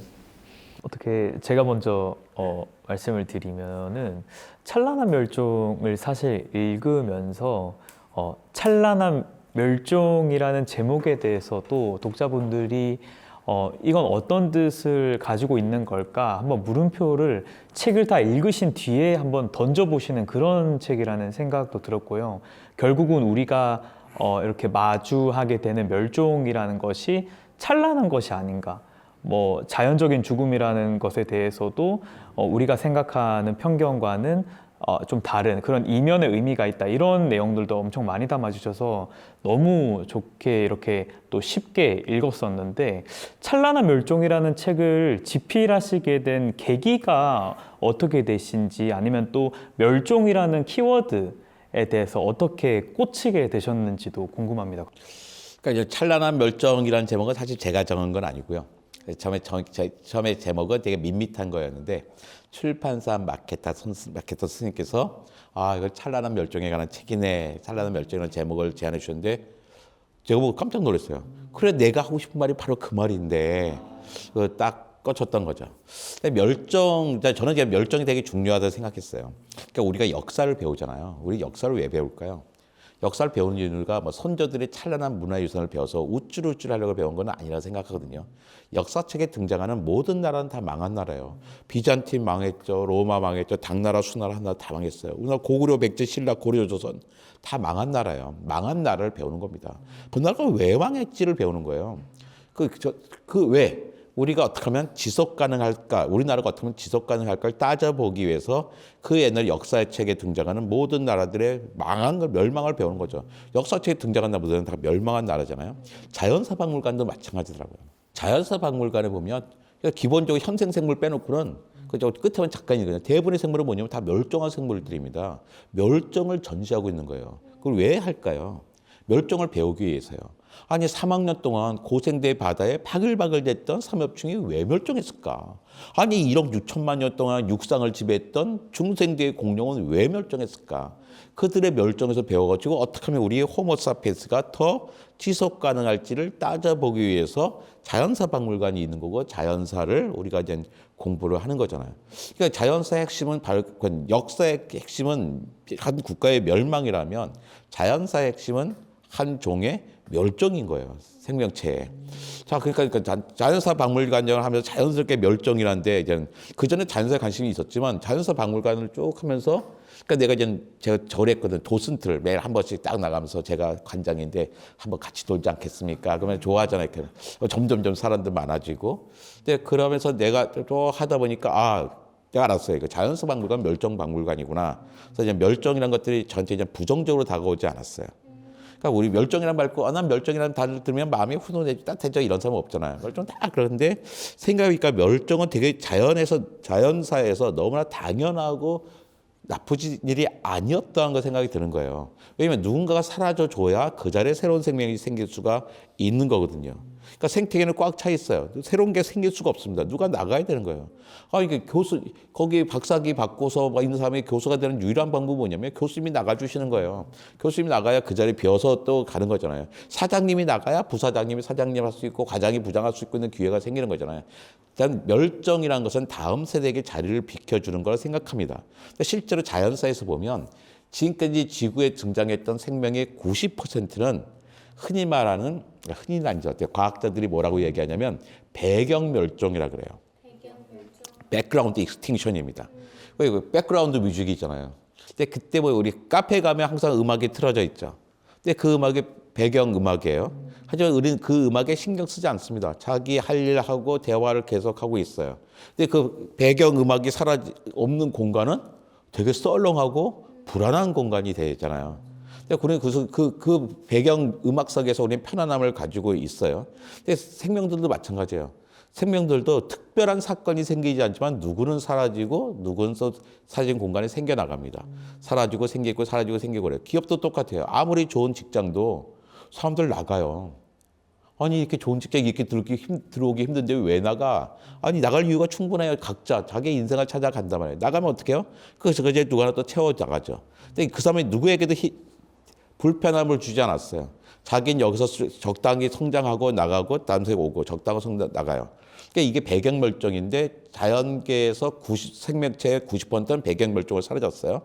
근데 나머지 10%는 그 대멸종으로 사라집니다. 대멸종이 어떤 거냐면 기업 같은 경우 치면 정리해고쯤 되는 거예요. 그러니까 기업이 되게 잘 되고 있는데 잘 되고 다 문제가 없었어요. 배경물점이 있었는데 갑자기 기업 환경이 안 좋아졌어요. 그러니까 구조조정을 해야 돼요. 구조조정을 하니까 어떻게 해요? 정리해고를 되잖아요. 갑자기 사람을 왕창 내보내야 되는 거예요. 자연에도 그런 일이 있더라고요. 자연은 어떤 거냐면 갑자기 기후가 확 바뀌어버려요. 기후가 확 바뀌니까 그 기후에 적절하게 적응했던 생명체가 견디지 못하는 거예요. 그래서 한 75% 이상의 종의 생명들이 다양한 분류를 해서 그러니까 식물뿐만 식물, 미생물, 뭐 동물, 곤충 뭐 다 고글고서 한 75% 이상이 100만 년 이내의 짧은 시간 안에 싹 사라지는 걸 대멸종이라고 그러거든요. 그러니까 5차례가 있는 거예요. 근데 이렇게 사라진 생명들도 자기의 잘못은 아니었어요. 갑자기 운석이 부딪히든지 대륙이 이동하든지 화산이 터져서 엄청난 피해를 줬던 거죠. 누구에게도 자기 생명이 어떤 생명이 다른 생명에 피해를 주지 않고 않았던 거죠. 배경멸종은 자기 수명도 다 이뤘어요. 종에. 근데 대멸종 때 자기 수명을 다 이루지 못했지만 자기 어쩔 수 없었던 멸종이었어요. 누구에게 다른 생명에 피해를 주지 않았단 말이에요. 난 이런 멸종들은 찬란한 멸종이다. 그러니까 오늘 자연사를 되게 풍성하게 만들었던 멸종이기 때문에. 그런데 1950년부터 시작된 6번째 대멸종, 그걸 인류세라고 합니다. 인류세라는 이름 자체가 그 원인이 인류에게 있다는 거잖아요. 근데 1950년부터 시작된 인류세는 지구 역사상 처음으로 인류의 잘못으로 생긴 멸종 과정인 거예요.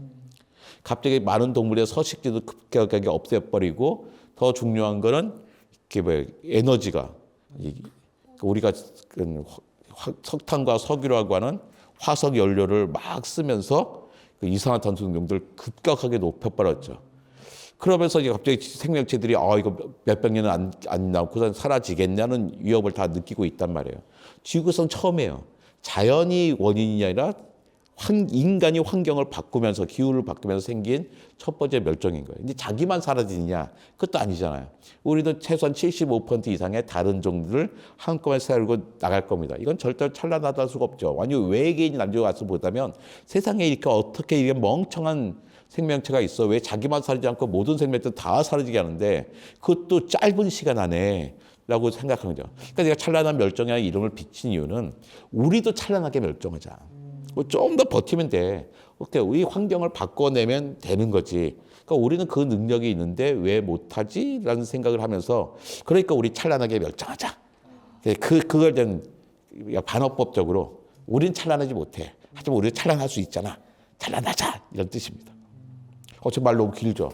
아니 너무 흡입력 있게 들어서 지금 책 한 권을 다 읽은 것 같아요. 책한 거 이건 딱 머리말밖에 안 됩니다. 예. 여러분이 이 얘기를 듣고서 아, 나 책 다 읽었네 생각하시면 안 됩니다. 아, 머리말이 저런 거구나 생각하시면 됩니다. 아까 그 관장님께서 말씀해 주신 것도 이전까지는 대멸종이 자연으로 인해서 네. 이루어졌지만 어떻게 보면 이번째, 여섯 번째는 우리 인간 욕심으로 인해서 이렇게 이루어질 수도 있는 거잖아요. 150년 뒤에 네. 없어질 것 같다 이런 말씀. 150년 너무 세게 얘기한 거고요.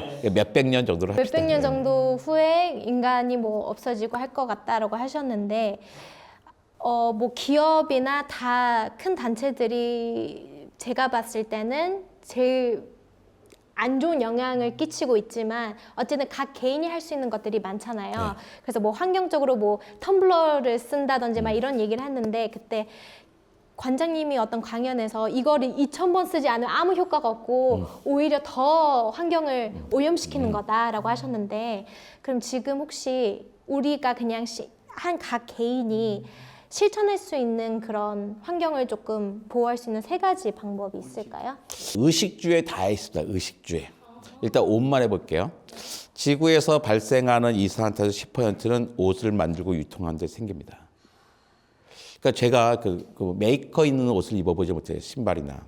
근데 제가 그 좋은 신발을 처음 산 데가 아프리카였어요. 아프리카 가니까 옷과 신발이 산더미 좀 쌓여 있는 거예요. 그게 누가 한 거죠? 우리가 왜 헌어 신발 버린 게 거기 가게 가 있는 겁니다. 그러니까 그래서 아프리카가 경제 개발할 수 있는 기회를 못 갖는 거예요. 우리나라 경제 개발 어떻게 시작했어요? 우리가 처음에 가발, 신발, 옷으로 시작했잖아요. 그게 모든 나라가 경제 개발의 첫 번째 단계였어요. 아프리카도 이게 해봐야 돼. 경제 하려 했더니 전 세계가 자기네 그 멀쩡한 헌옷들을 갖다 버리는 거예요. 그런데 자기네 우리도 경제 개발이지 옷을 만들어 봐야 돼. 자기네가 만들어도 우리가 갖다 준 서구 사회가 갖다 준 것보다 더 좋지가 않아요. 그러니까 경제 개발할 수 있는 기회를 잃어버리는 거예요. 그런데 우리는 꾸준히 보니까 그들이 경제 개발도 못하게 하지 우리는 계속 이산화탄소 발생을 시키잖아요. 그래서 저는 이제 옷 조금 사야 된다. 그거 개인이 할 수 있는 아주 큰 일 중에 하나요. 근데 옷 조금 사는 건 쉽지 않잖아요. 근데 우린 전 조금 사는데 한 번 입은 거 되게 오래 입고 그러잖아요. 근데 그거 되게 중요한 거예요. 그거 식에서도 할 수 있는 게 있습니다. 우리 단백질 많이 필요하잖아요. 단백질 원서 두부, 콩 정말 괜찮아요. 지구에 흔적이 아무것도 안 줘요. 그 다음에 또 뭐 있을까요? 양식 어류. 자연산은 좀 이산화탄소 발생 많이 해요. 예, 멀리서 잡아야 되니까. 양식 어류가 지구의 환경이 좋아요. 값도 싸고 좋습니다. 맛도 구분 못 하잖아요, 솔직히. 그 다음에 그 닭, 그 다음에 돼지까지도 큰 문제 없어요. 근데 소로 가면 어마어마해요. 그 다음에 양, 큽니다. 그러니까 우리가 소고기와 양고기만 좀 적게 먹어도 큰 도움이 됩니다. 그런데 이게 쉽지가 않아요. 그래서 저는 어쨌든 했어요. 그래서 내가 얘네 채식주의로 살았거든요. 25년째 채식주의 사는데 채식주의 살면서도 계속 고기를 먹었어요. 채식주의자이셔가지고. 채식주의자니까 이게 힘들니까 내가 눈부터 여기까지만 채식주의자예요. 눈부터 정수리까지만 코부터 배까지 고기를 먹게 되는 거예요. 웃지 마세요. 이게 얼마나 괴로운 줄 알아요? 그 양심의 가책을 받아요. 채식주의자 고기를 먹을 때마다 그렇게 괴로운 거예요. 그래서 이제 우리가 날씨다라는 책에서 그 사람도 작가도 똑같은 저런 문제가 있더라고요. 그 사람이 결심한 게 이거예요. 우리가 고기를 안 먹고 살 수는 없다. 저도 마찬가지예요. 고기 안 먹고 살 수 없는 게 고기를 안 먹으면 사회생활이 좀 어려워요. 친구들이 날 너무 불편하게 돼. 두 번째 고기 사 먹을 돈 좀 있잖아. 그것도 고기 또 너무 맛있기도 한 거예요. 그래서 그때 결심한 게 우리는 돼지까지 먹자. 안 먹고 살 수는 없을 것 같아. 소고기는 누가 사줄 때만 먹자. 근데 소고기 사주는 사람 없습니다. 정말 소고기 사주는 사람 없어요. 공무원 그만두고 나니까요. 소고기 사주는 없어요. 되돌이켜 보니까 사람들이 순수한 마음으로 사주는 건 돼지고기까지구나. 소고기 사주는 사람은 다 뭔가 바라는 게 있었어. 근데 그것도 의식도 그때 도는 거고 집이 있잖아요. 집에서도 할 수 있는 것은 일단 LED 등 바꾸는 거고요. 그다음에 오래된 냉장고, 오래된 에어컨 빨리 바꾸셔야 됩니다. 예, 자동차도 이왕이면 전기차로 바꾸시고요. 그 큰 도움 됩니다. 그런 것들이 이렇게 개인이 할 수 있는 것들인 거예요. 그 오래된 냉장고나 그런 에어컨 이런 걸 바꿔야 되는 이유가 뭘까요? 거기 나오는 그 에너지 사용이 너무 많죠. 사양 자체가 많아요. 제가 독일에 있을 때 본시에서 창문 있잖아요, 창문. 그걸 때는 시스템 창호로 바꾸면 그 50%씩 집주인에게 돈을 줬어요, 해줬어요. 그다음에 등도 바꿔주고 심지어 그 냉장고를 새 거로 바꿔. 독일 사람들 너무 검소해가지고 너무 수십 년 쓰는 거예요. 그러니까 시에서 볼 때는 전기 낭비가 너무 심한 거예요. 이것 때문에 자꾸 시에서 뭐 발전 세우기 힘들 거죠. 차라리 그 돈으로 이거 바꿔주는 창문 바꿔주고 에어컨 안 쓰고 그러니까 창문이랑 냉장고 이런 거 바꿔주는 게 훨씬 이익이다라고 이제 생각을 하게 된 거죠. 저는 그런 부분에 완전히 정책적으로 좀 필요한 부분이 있는 거죠. 그래서 서울 운하 같은 게 되게 좋은 게 뭐냐면 2천만 명이 서울 경기에 모여 살잖아요. 인구 밀도가 엄청 높은 거예요. 그러니까 이런 곳에서는 사실 자가용 안 타도 되거든요. 제가 해봤어요. 9년 동안 자가용 안 타고 차가 있긴 있어요. 타야 될 거 있으면 이제 보통 다닐 때는 안 타고 다니는데, 그러니까 좋아요. 그냥 이제 차도 정확한 시간에 가고 주차 걱정 없고 술 마실 수 있고 그러잖아요. 그런 면들이 있는데 지금도 시에서도 엄청 많이 돈이 들거든요. 조금 더 나가서 요즘에 기후환경 TV 동행카드 이런 거 있잖아요. 조금 더 나가서 아예 그 대중교통 무료로 하면 안 돼? 좀 무료로 해도 된다 생각해. 어차피 시민들이 돈을 낼 거잖아요. 세금을 걷어 세금을 내서 해서 대중교통 더 촘촘히 만들고 더 편리하게 만드는 거죠. 전 급해? 더 돈 많아? 그럼 끌고 와. 하지만 때문 사람들은 이게 하자는 거죠. 제가 서울시 공무원을 9년을 했는데 서울시 예산에서 상당히 엄청나게 많은 액수가 도로 확보하고 그다음에 주차장 확보에 쓰이고 있어요. 지금도. 그다음에 대중교통 엄청나게 보조금 나가고 있거든요. 조금만 더 하면 되죠. 아니 우리가 저기 장수나 양구군에서 대중교통 다닙시다. 그건 어려워요. 되게 안 되지만 우리 서울, 경기 그다음에 5대 도시는 다 밀집돼 있기 때문에 되게 딴 나라보다 쉬워요. 한 나라 많습니다. 꽤 큰 도시에서 호주도 퍼스도 대중교통 무료예요. 룩셈부르크는 기차카드도 무료입니다. 근데 왜 그렇게 하겠어요? 그게 자기 경제적으로도 이익이기 때문이에요. 그러니까 이런 문제를 많이 해결해야죠. 그러니까 전체 에너지의 3분의 1이 우리 산업을 많이 쓸 거 있잖아요. 건물과 주택이 3분의 1, 그 다음에 그 산업이 3분의 1, 교통이 3분의 1 쓰고 있어요. 근데 에너지 전환을 제일 잘한 곳이 어디냐면요. 산업계예요.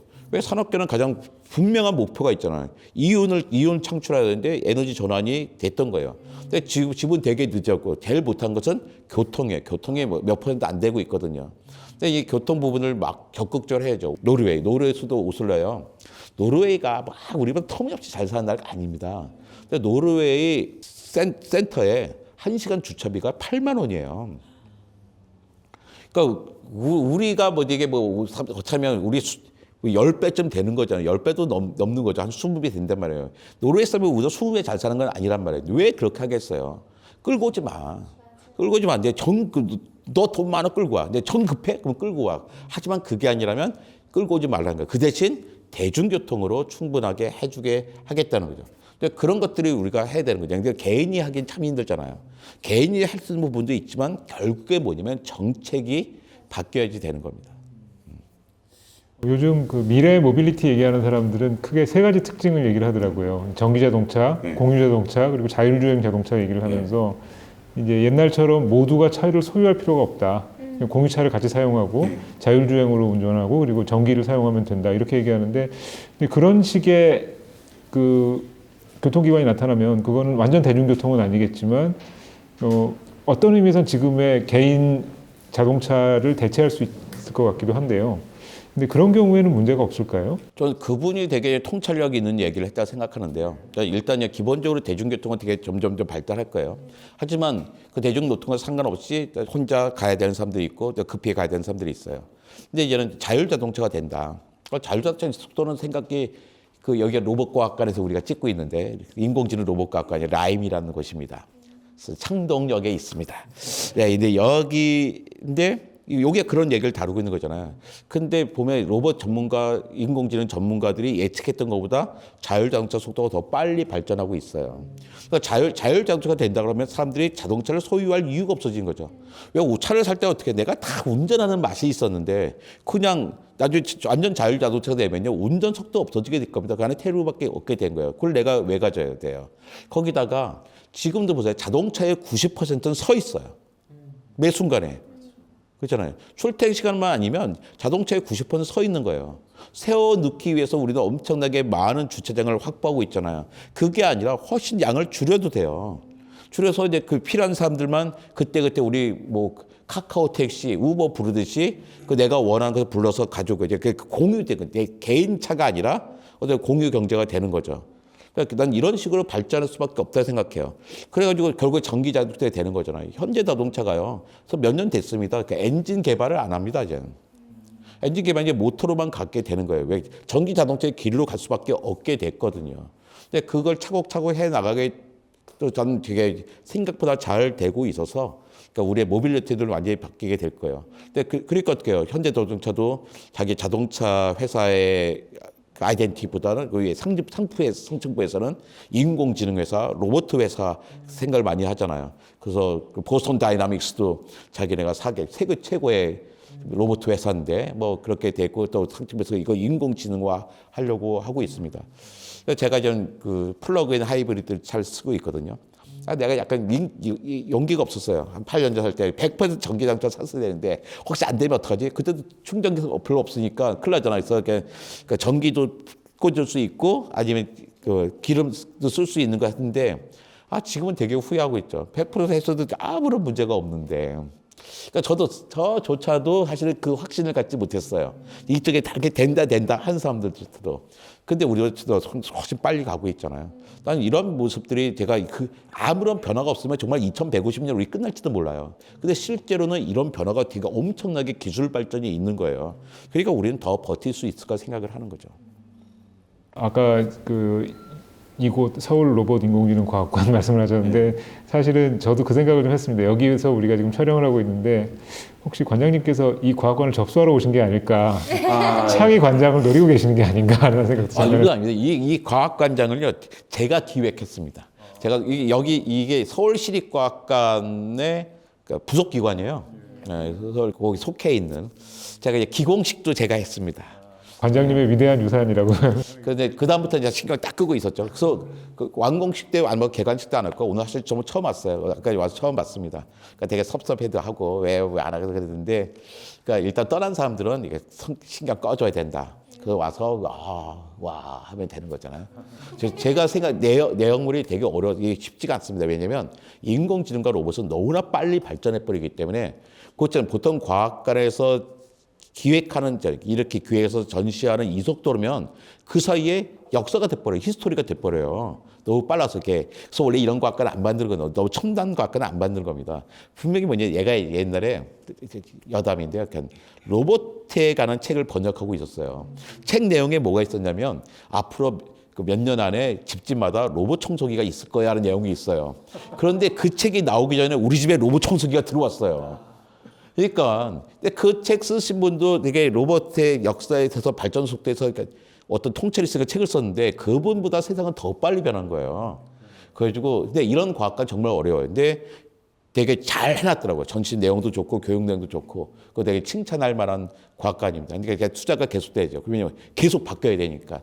그래서 많은 기업들, 로봇 기업들, 인공지능 전문가들 여기를 되게 여러분의 테스트 베드로 사용하면 좋을 것 같습니다. 저도 아까 와서 잠깐 둘러봤는데 굉장히 그 느낌이 좋고요. 관람객들을 환영하는 듯한 인상을 받았습니다. 아마 어린이들하고 같이 오시면 되게 좋을 것 같습니다. 아까 집 얘기를 하셔서 그 관련된 걸 좀 조금 더 여쭤보고 싶어요. 저도 잘은 모르지만 특히 독일에서 최근은 아니고 좀 오래 전부터 계속 연구하고 있는 주택 방식으로 패시브 하우스라는 게 있다고 알고 있거든요. 근데 지금 말씀하신 것처럼 에너지를 많이 쓰지 않는 에너지 절약에 굉장히 유용한 그 주택이라고 하는데 혹시 관장님께서 당연히 관심 가지고 계실 거라고 생각하는데요. 그게 실현 가능성이 많은 집을 그렇게 바꿀 수 있는 가능성이 있을까요? 이미 많이 하고 있잖아요. 처음에 저는 건축비가 많이 들 뿐이죠. 아주 터무니없이 많이 드는 것도 아닙니다. 10여 프로, 한 20% 이내에 더 많이 드는 거거든요. 근데 좀 장기적으로 보면 되게 훨씬 더 유리한 거잖아요. 덜 만들어도 되고. 저는 그런 거 저는 처음에는 그 세금의 투자가 필요하다고 생각해요. 처음만 있으면 돼요. 처음에만 보조금을 줘서 이걸 많이 하게 한다. 그러면 그 산업이 발전하게 되잖아요. 시장이 켜지면요. 보조금은 점점 줄어도 됩니다. 거기다 슬그머니 썩 빠져나가도 그 시장 안에서 충분히 돌아가게 되는 거죠. 그래서 정책이 중요한 거예요. 정책이란 건 결국 뭐냐면 내가 세금을 투자할 곳을 선정하는 거잖아요. 정책이 내가 여기 세금을 투자할 거야. 그걸 이야기하는 게 정책이에요. 그러기 위해서 법을 만들어야 되는 거고요. 그래서 정부와 의회가 되게 잘 해서 해야 되는 거죠. 이미 기술은 다 있어요. 기술은 있는데 거기에 우선순위를 두고 있지 않을 뿐인 거죠. 그러니까 우리가 발전소를 계속 지을 거냐? 발전소 얼마나 더 계속 지을 수 있겠어요. 예를 들어서 야, 석탄화력 발전 문제잖아. 석탄화력 발전 무조건 없애버려. 이렇게 속편하게 이야기하면 좋지만 그럴 수가 없어요. 그래서 고려될 부분이 있습니다. 예를 들어서 충청남도 대부분의 우리 석탄화력 발전 상당히 많이 충청남도에 있어요. 충청남도에 그럴싸한 직장이 별로 없습니다. 괜찮은 직장이라는 게 상당수가 석탄화력 발전소예요. 야, 석탄화력 발전소 없애버려. 다른 지역 사람들은 만들이 말할 수가 있어요. 근데 충청남도의 그 도민의 입장에서는 되게 가슴 아픈 이야기예요. 그 얘기 뭐냐면 우리 에너지 사지 말 얘기하려면 다른 지역에서 그 세금의 상당히 많은 부분을 충청남도에 배려할 수 있어야 돼요. 그 마음이 없으면 함부로 그 얘기하면 안 됩니다. 근데 다행히 그 석탄 화력 발전에서 우리나라의 그 신재생 에너지에 투자를 제일 많이 하고 있는 기업이 바로 석탄 화력 발전소예요. 자기의 장래를 알고 있는 거죠. 근데 그럴 때도 그 사람들이 이윤 갖고 다 되는 게 아니니까 어떻게 해요? 끊임없이 지원을 해 나가야 되는 거죠. 그러니까 근데 그러다 보니까 전문가들이 저는 의회에 좀 많이 나가서 이거 좀 촘촘히 따져보면 좋겠다라는 생각을 하죠. 우리는 자칫 자연적인 조건도 되게 좋거든요. 한번 더만 이런 거 계획. 그러니까 선생님들한테 그런 얘기 많이 들었어요. 신재생에너지 좋지만 우리나라는 지형상 안 좋잖아요. 이런 말씀 참 많이 하세요. 그래서 제가 이렇게 이야기하죠. 세계 지도를 머릿속에 떠올려 보십시오. 독일과 한국. 누가 더 북쪽이겠습니까? 독일의 가장 남쪽보다 우리나라의 가장 북쪽보다 독일의 가장 남쪽이요. 위도상 7도 차이가 나요. 7도가 더 높아요. 가운데 중점을 두면 15도 차이가 납니다. 위도 15도. 독일의 햇빛이 좋겠어요? 우리나라 햇빛이 좋겠어요? 우리나라 햇빛이 훨씬 좋죠. 그 태양광 발전에 누가 더 유리하겠습니까? 우리가 훨씬 유리합니다. 바람을 볼게요. 독일은 바다가 북쪽밖에 없어요. 우리는 삼면이 바다입니다. 바람도 우리는 훨씬 좋아요. 거기다가 이게 산맥을 넘어가면서 또 바다가 아니더라도 어떻게 해요? 그 대관령 꼭대기에도 엄청나게 돌아갑니다. 서해안은 낮은 바다가 쫙 펼쳐 있어가지고 해상 풍력을 하기도 엄청나게 좋은 곳이에요. 이렇게 따져보면요. 그러니까 우리나라는 그 국가별로 치면 신재생 에너지 확보율이 전 세계 꼴등입니다. 놀랍게도 꼴등이에요. 근데 지방자치단체로 보면 전 세계 1등인 곳이 있어요. 우리나라 신안군이에요. 천사의 섬 신안군이 있잖아요. 신안군은 1025개의 섬으로 되어 있으나 천사의 섬이라고 합니다. 왜냐하면 21개의 섬은 나무가 없어요. 돌덩이기 때문에 그 섬을 안 친다고 하더라고요. 1004개의 섬이 있는데 그중에 65개의 그 유인도가 있어요. 근데 거기는 지금 신재생 발전 되게 많이 하고 그 주민들에게 통장에 들어가잖아요. 2035년인가 되면요. 풍력 발전이 시작하면서 꽤 큰 돈이 개인에게 배당이 될 수가 있습니다. 전라남도가 필요한 전기의 250%를 신재생을 생산할 수 있는 용량을 갖추고 있어요. 그 판매를 못할 뿐이에요. 사주지 않아서. 그러니까 우리나라가 신재생이 나쁜 나라가 아닙니다. 좋은 나라예요. 그러니까 우리는 얼마든지 의지만 있으면 할 수 있는 나라입니다. 그런 식으로 우리 준비가 됐어요. 기술도 있고 돈도 있어요. 뭐가 없냐? 정책과 법이 없을 뿐이에요. 그러니까 우리가 이제 빨리 쫓아가야 되는 거죠. 우리는 경제의 52%를 수출에 의존하고 있는 나라입니다. 수출하지 못하면 망하는 나라예요. 근데 앞으로 이제는 이게 수출하는 목표예요. 신재생 에너지가 필요한 거예요. 2025년이 되면 전기 에너지만 합시다. 자동차 이런 거 빼고 전기 생산에서 그 내년 말이 되면 신재생 에너지가 석탄 화력 발전소를 초과하게 됩니다. 이 얘기 뭐냐면 신재생 에너지가 착한 나라들이 쓰는 예쁜 에너지가 아니라 전 세계 경제의 표준이 된다는 거예요. 표준에서 벗어나면 우리는 경제 활동이 되게 어려워질 수가 있어요. 우리 젊은이들의 직장을 위해서라도 기후 극단이 아니라 젊은이들의 직장을 위해서라도 에너지 전환은 되게 빨리 해야 되는 거죠. 정말 그 관장님께서 다른 곳에서 그런 말씀하신 거 들었습니다. 우리나라가 신재생 에너지 비율이 전 세계 꼴찌뿐만 아니라 에너지 사용량도 놀라울 정도로 많다. 심지어 미국보다도 많다. 그런 말씀을 하신 걸 보고서 깜짝 놀랐습니다. 에너지 사용량은 그렇지 않습니까? 에너지 사용량이 아니라 1인당 이산화탄소 배출량이에요. 예. 우리나라 이산화탄소 배출량이 전 세계 2등입니다. 1등은 호주예요. 2등인데 우리나라가 전 세계와 비교하면 1인당 배출하는 이산화탄소가 전 세계 3배예요. 근데 그럴 수 있죠. 뭐 우리가 선진국인데 뭐 평균 세계 평균 3배 있으면 쓸 수 있지 않을까? 이럴 수 있어요. 근데 EU랑 비교해 보면 거의 4배에 가까워요. 유럽도 잘 사는 나라잖아요. 유럽연합도. 근데 그 사람도 에너지 꽤 씁니다. 우리보다 조금 쓰면 꽤 써요. 근데 우리가 어떻게 거의 그 나라의 4배를 쓸까? 이 얘기 뭐냐면 그들이 사용하는 에너지와 우리가 사용하는 에너지가 다르다는 거죠. 이럴 때 우리는 또 꼭 트럼프의 나라 미국에 기대고 싶죠. 걔네들은 안 그렇게 많이 쓸 거야 그런데요. 실제로 미국이 1인당 사용하는 에너지를 비교해 보면 미국은 우리 거의 3배를 써요. 그런데 1인당 배출하는 이산탄소량은 우리의 70%가 좀 안 됩니다. 이게 뭐예요? 그들도 우리보다 훨씬 에너지 전환을 많이 했다는 거예요. 그러니까 또 미국도 2023년 말을 해서 1년 전이잖아요. 그러니까 신재생 에너지 발전량이 석탄 발전량보다 더 많아졌습니다. 그게 왜 그랬을까요? 미국이 갑자기 기후 걱정해서 지구 걱정해서 했을까요? 아니에요. 그렇죠. 가장 많은 이윤을 내기는 방법이에요. 에너지를 빨리 생산할 수 있고 급할 때 그때부터 생산할 수 있고 또 가장 싼 에너지이기 때문이죠. 재밌는 게 그 전 세계에서 그 신재생 에너지에 투자를 가장 많이 하는 회사 1위부터 10위까지가 다 석유 회사입니다. 1위가 BP, 뭐 엑선, 그런 회사들인 거예요. 왜 그 사람들이 생각해보니까 이게 돈이 되는 데네라는 거죠. 그러니까 전 세계의 자본가들이 신재생 에너지를 막 가고 있는데 우리는 저렇게 최근에 거꾸로 가고 있잖아요. 약간 바보 같은 짓입니다. 지금. 근데 우리 금방 쫓아갈 수 있어요. 왜? 기술도 있고 사실은 자본도 있고 정책만 있으면 금방 갈 수 있습니다. 저는 그래서 큰 걱정하지는 않습니다. 굉장히 중요한 이야기인데 이제 책 얘기로 잠깐 돌아가서 죄송합니다. 책 얘기해야 되는데 자꾸. 사실은 이 책의 가장 중요한 목적이 6번째 멸종을 찬란하게 만든다라는 거니까요. 중요한 이야기인 건 틀림없고요. 근데 이제 그 책에서 권장님께서 5번의 멸종 이야기를 굉장히 재미있게 들려주셨어요. 뭐 굉장히 여러 관점에서 어떤 때는 뭐 공룡이 이야기하기도 하고 어떤 때는 삼엽충이 이야기하기도 하고 여러 화자들이 이야기하는 방식으로 들려주셨는데 조금 전에 말씀해 주셨던 것처럼 우리가 그 앞두고 있을 그리고 가능한 한 늦어지기를 바라는 이 6번째 대멸종을 앞두고 이전의 5번의 멸종이 우리에게 주는 교훈이 무엇일까 하는 게 좀 궁금해졌습니다. 그러니까 5번째 대멸종과 6번째 대멸종은 다르죠. 근데 5번째 대멸종을 다 피할 수 없었습니다. 다 급격한 기후 변화였어요. 백악기의 공룡 멸종 말씀. 그렇죠. 아니 백악기의 공멸종은 좀 비교적 빨랐죠.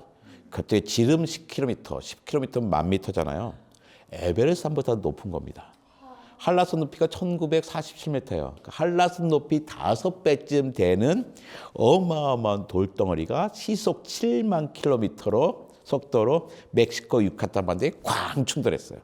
그때 그 충격으로 열폭풍 나고 쓰나미 났겠죠. 그 다음에 단 30분 안에 아메리카 대륙에 살고 있던 공룡들은 싹 사라집니다. 그런데 그게 끝이 아니에요. 근데 그 충격으로 전 세계에서 지진이 나고 지진의 여파로 화산이 막 터지는 거예요. 화산 터진 것 같아요. 햇빛 가리죠. 햇빛 가리면 춥고 식물 강합성하지 못하고 햇빛 다 가라앉은 다음에 어떻게 해요? 계속 화산점에서 이산화황, 염소, 불소, 이산화탄소 쏟아지면서 산성비가 내리고 산성비 되니까 뭐 토양도 산성화되고 해양도 산성화되고 나중에 또 이산화탄소 또 갑자기 온실가스니까 갑자기 또 지구는 더워지고 추웠다 더웠다 이러면 반복하면서 거기 살던 육상에서는 고양이보다 커다란 동물들은 싹 사라지게 돼요. 그러니까 무주공산이 되는 거죠. 근데 그때 공룡 시대에도 이 포유류들이 있었거든요. 그러니까 공룡과 포유류는 동시에 등장해요. 한 새끼에서 한 조성에서 한 새끼는 공룡이 조성이 되고 다른 새끼는 포유류의 조성이 된 거죠. 공룡은 몸집을 키웠고 포유류는 주먹만한 크기로 야행성을 살았어요. 괜히 낮에 다니면 어떻게 했어요? 공룡 눈에 띄어서 잡아먹히고 그랬겠죠. 그러니까 야간에 살면서 야행성 살면서 잠자는 공룡 발바닥에 훑어먹고 살았을 거예요. 근데 공룡이 사라지고 나니까 무주공산되니까 자기 몸을 점점 키워줘서 메모도 이런 거 막 대 나가기 시작하잖아요. 그러다가 뭐 30만 년 전에는 드디어 700만 년 전에 우리 인류가 등장하고 30만 년쯤 전에는 우리 호모사피엔스가 등장하게 됩니다. 네, 그럼 사실은 얼마 되지 않는 거죠. 그러니까 생명의 역사가 38억 년이에요. 38억 년을 1년이라고 한다면 고생대가 시작한 시점은요 12월 4일이에요.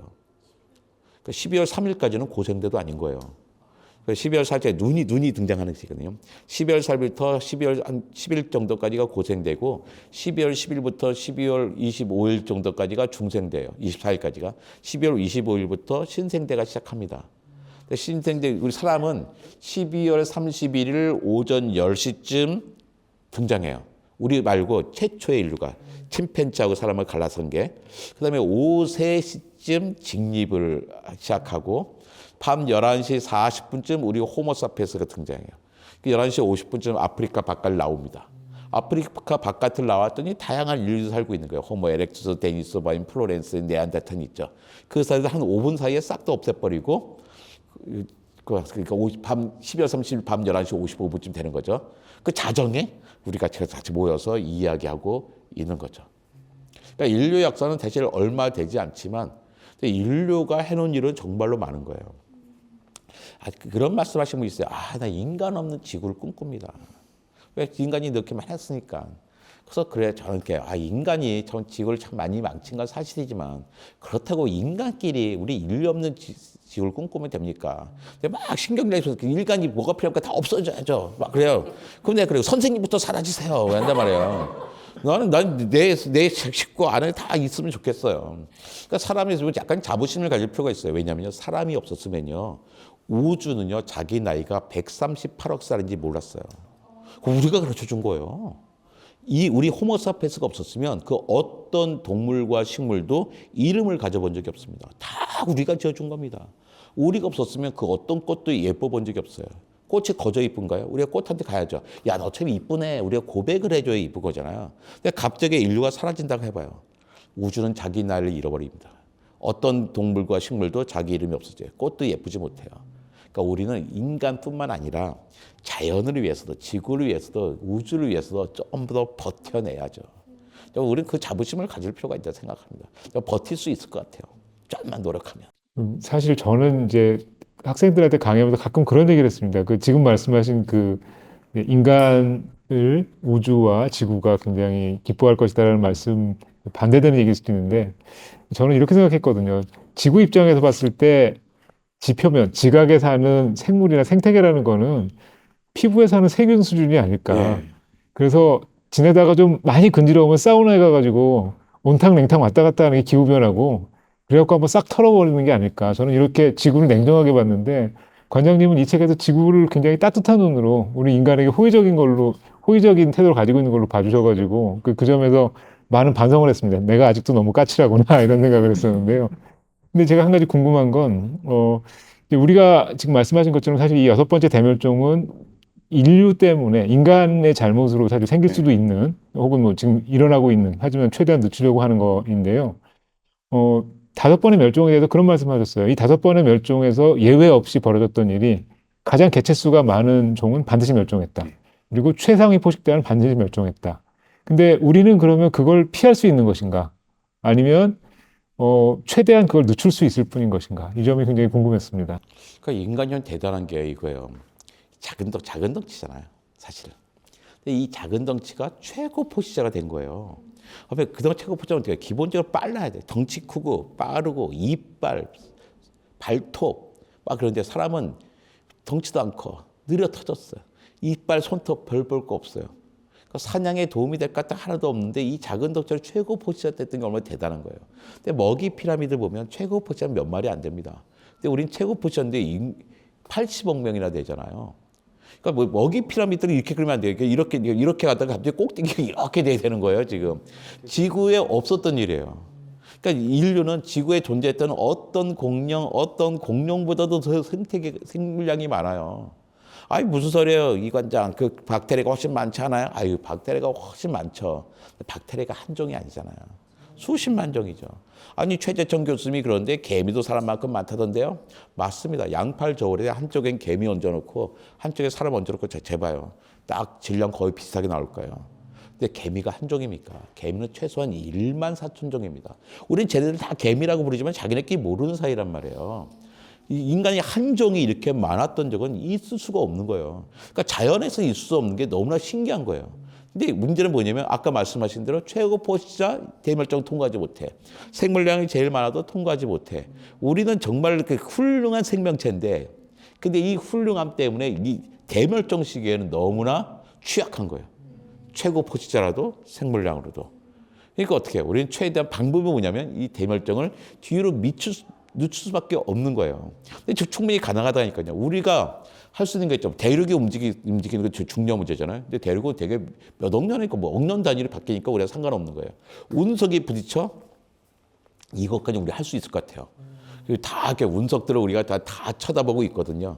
그러면 몇십 센치만 되는 것도 그냥 다 금방금방 안 되잖아요. 지구를 뭐 박살낼 만한 것들이면 기후를 바꿀 거면 우리가 충분히 알고 있어서요. 어떻게 부실지 다 연구들 많이 하고 있습니다. 문제는 하나가 딱 유일하게 하나가 기온이 온도가 올라가는 거예요. 그러니까 자연적으로 올라가는 거라면 방법이 없죠. 근데 이거 자연적으로 올라가는 게 아니거든요. 근데 우리는 그 원인을 찾았어요. 왜 그러냐면 옛날 고생대에 보면 석탄기라는 시기가 있었습니다. 딱 이름만 봐도 딱 눈치가 잡히는 게 있잖아요. 그 당시에는 그 석탄기는 나무가 처음 생겼을 시기예요.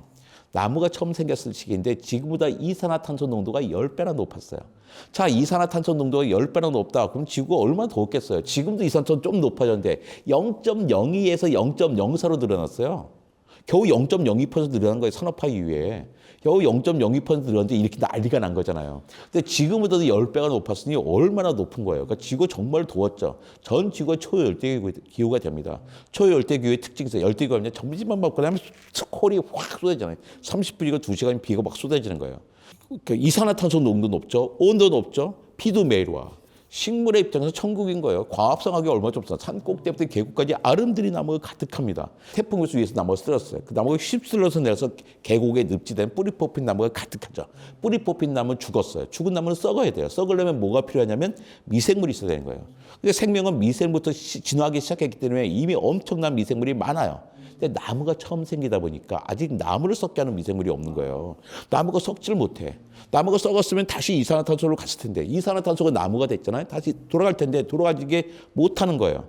이제 계속 썩지를 못하고 꽉꽉 눌리면서 그 나무에서 수소 성분 빠져나가고 산소 성분 빠져나가고 탄소 성분 남아서 만들어진 게 바로 석탄인 거죠.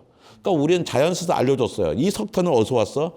옛날 그 대기 중에 이산화탄소였어. 그래서 줄여서 온도가 낮아지고 석탄이 많이 생겼죠. 그러니까 지구에는 석탄 떨어질 걱정은 안 해도 돼요. 엄청나게 많을 거예요. 근데 우리가 석탄을 끄집어내서 쓰다 보니까 어떻게 해요? 다시 이산화탄소 높아지면서 그 고생대로 돌아가고 있단 말이에요. 그 자연사는 분명한 답을 줬어요. 야, 석탄과 석유라고 하는 화석 연료가 쓰면 쓸수록 다시 고생대 시대의 더운 기후로 돌아갈 수밖에 없어야 됐다. 명확한 답을 알고 있는 거예요. 자, 뭐예요? 석탄과 석유를 쓰지 않는 겁니다. 석탄은 쓰지 않을 방법이 너무 좋아요. 석유는 약간 복잡해요. 석유를 가지고 이렇게 차 타고 가고 이런 거는 좀 문제가, 이거 할 수 있지만 석유 없으면 이거 플라스틱 못 만들잖아요. 안경, 옷, 뭐, 패드 이런 거 다 쓰잖아요. 우리는 석유를 다른 데 써야 되는 거죠. 석유를 연료가 아니라 무슨 우리의 건축 자재니 의자 만든다더니 뭐 이런 데 써야 되는 거예요. 이런데 그건 또 다른 자원을 납두고 나머지 이산화탄소 배출하지 않는 부분에 있어서 우리가 변하면 되는 거죠. 근데 옛날에는 이거 안 쓰면 방법이 없었는데 그 사이에 기술이 좋아져 가지고 바람과 햇빛을 얼마든지 쓸 수 있으니까 이걸 사용하면 되는 거예요. 우린 답을 명확하게 알고 있습니다. 그래서 걱정이 별로 안 되는 거야. 지금 이 상태로 가만히 있으면 끝장날 것 같은데 우리가 그러겠냐. 답을 알고 있는데 고치면 되지. 그래서 우리가 오늘 이렇게 찬란한 멸종에 대해서 이야기할 수 있는 이유가 그런 확신에서 오시는 게 아닌가 생각이 드네요. 그래서 저는 이제 선생님들하고 막 그런 분들에게 너무 사람들이 겁주지 말자. 나 그런 걸 봤는데 한 번요. 아이들이 기후 우울증에 빠진 거예요. 초등학생들이. 너무 겁이 나는 거. 이렇게 변한 거 지구에 환경 문제가 있는데 나 애 낳으면 안 될 것 같아요. 우리 애는 어떻게 해요? 막 그런단 말이에요. 사람들에게 겁주지 말자. 그래서 겁주잖아요. 겁먹잖아요. 그 배신합니다. 포기해버려. 안 되는구나. 이판사판 마음대로 살자. 근데 우리 겁먹지 말고 우리는 과학과 기술로 극복할 수 있다. 그렇게 우리 좀만 노력하자. 사람들에게 모아 나가야, 이제 희망을 갖고 모아 나가야지 겁만 준다고 해결되는 게 아닙니다. 그게 너무나 큰 거예요. 책에서 관장님께서 이 기후 위기에 대처하는 과학자들의 어떤 한 큰 경향인 테라포밍에 관해서도 비판을 잠깐 해주셨어요. 근데 이제 거기에 대해서도 얘기를 좀 더 해봐야 될 것 같은데요. 왜냐하면 테라포밍을 생각하는 특히 이제 이과적인 성향인 사람들이 많습니다. 뭐 스티븐 호킹 말씀하셨지만 일론 머스크도 당연히 테라포밍은 화성 이주로 생각하고 있고 그리고 이제 최근에 드라마화된 굉장히 유명한 중국 SF 삼체를 쓴 류치신 같은 분들도 기술 만능주의자라서 외계 행성으로 나가자. 우주는 넓다 이런 얘기를 하고 있거든요. 근데 이게 도대체 왜 말이 안 되는가 하는 걸 아직 잘 모르시는 분들도 많은 것 같습니다. 가장 큰 문제가 멀다는 겁니다. 그러니까 화성, 지구에서 테라포밍을, 태양계에서 테라포밍을 할 행성이 사실 화성밖에 안 남았어요. 왜냐하면 목, 토, 천해 4개는 기체 행성이에요. 땅이 없어요. 어떻게 할 거예요? 그 나머지 수성과 금성은 너무 뜨거워요.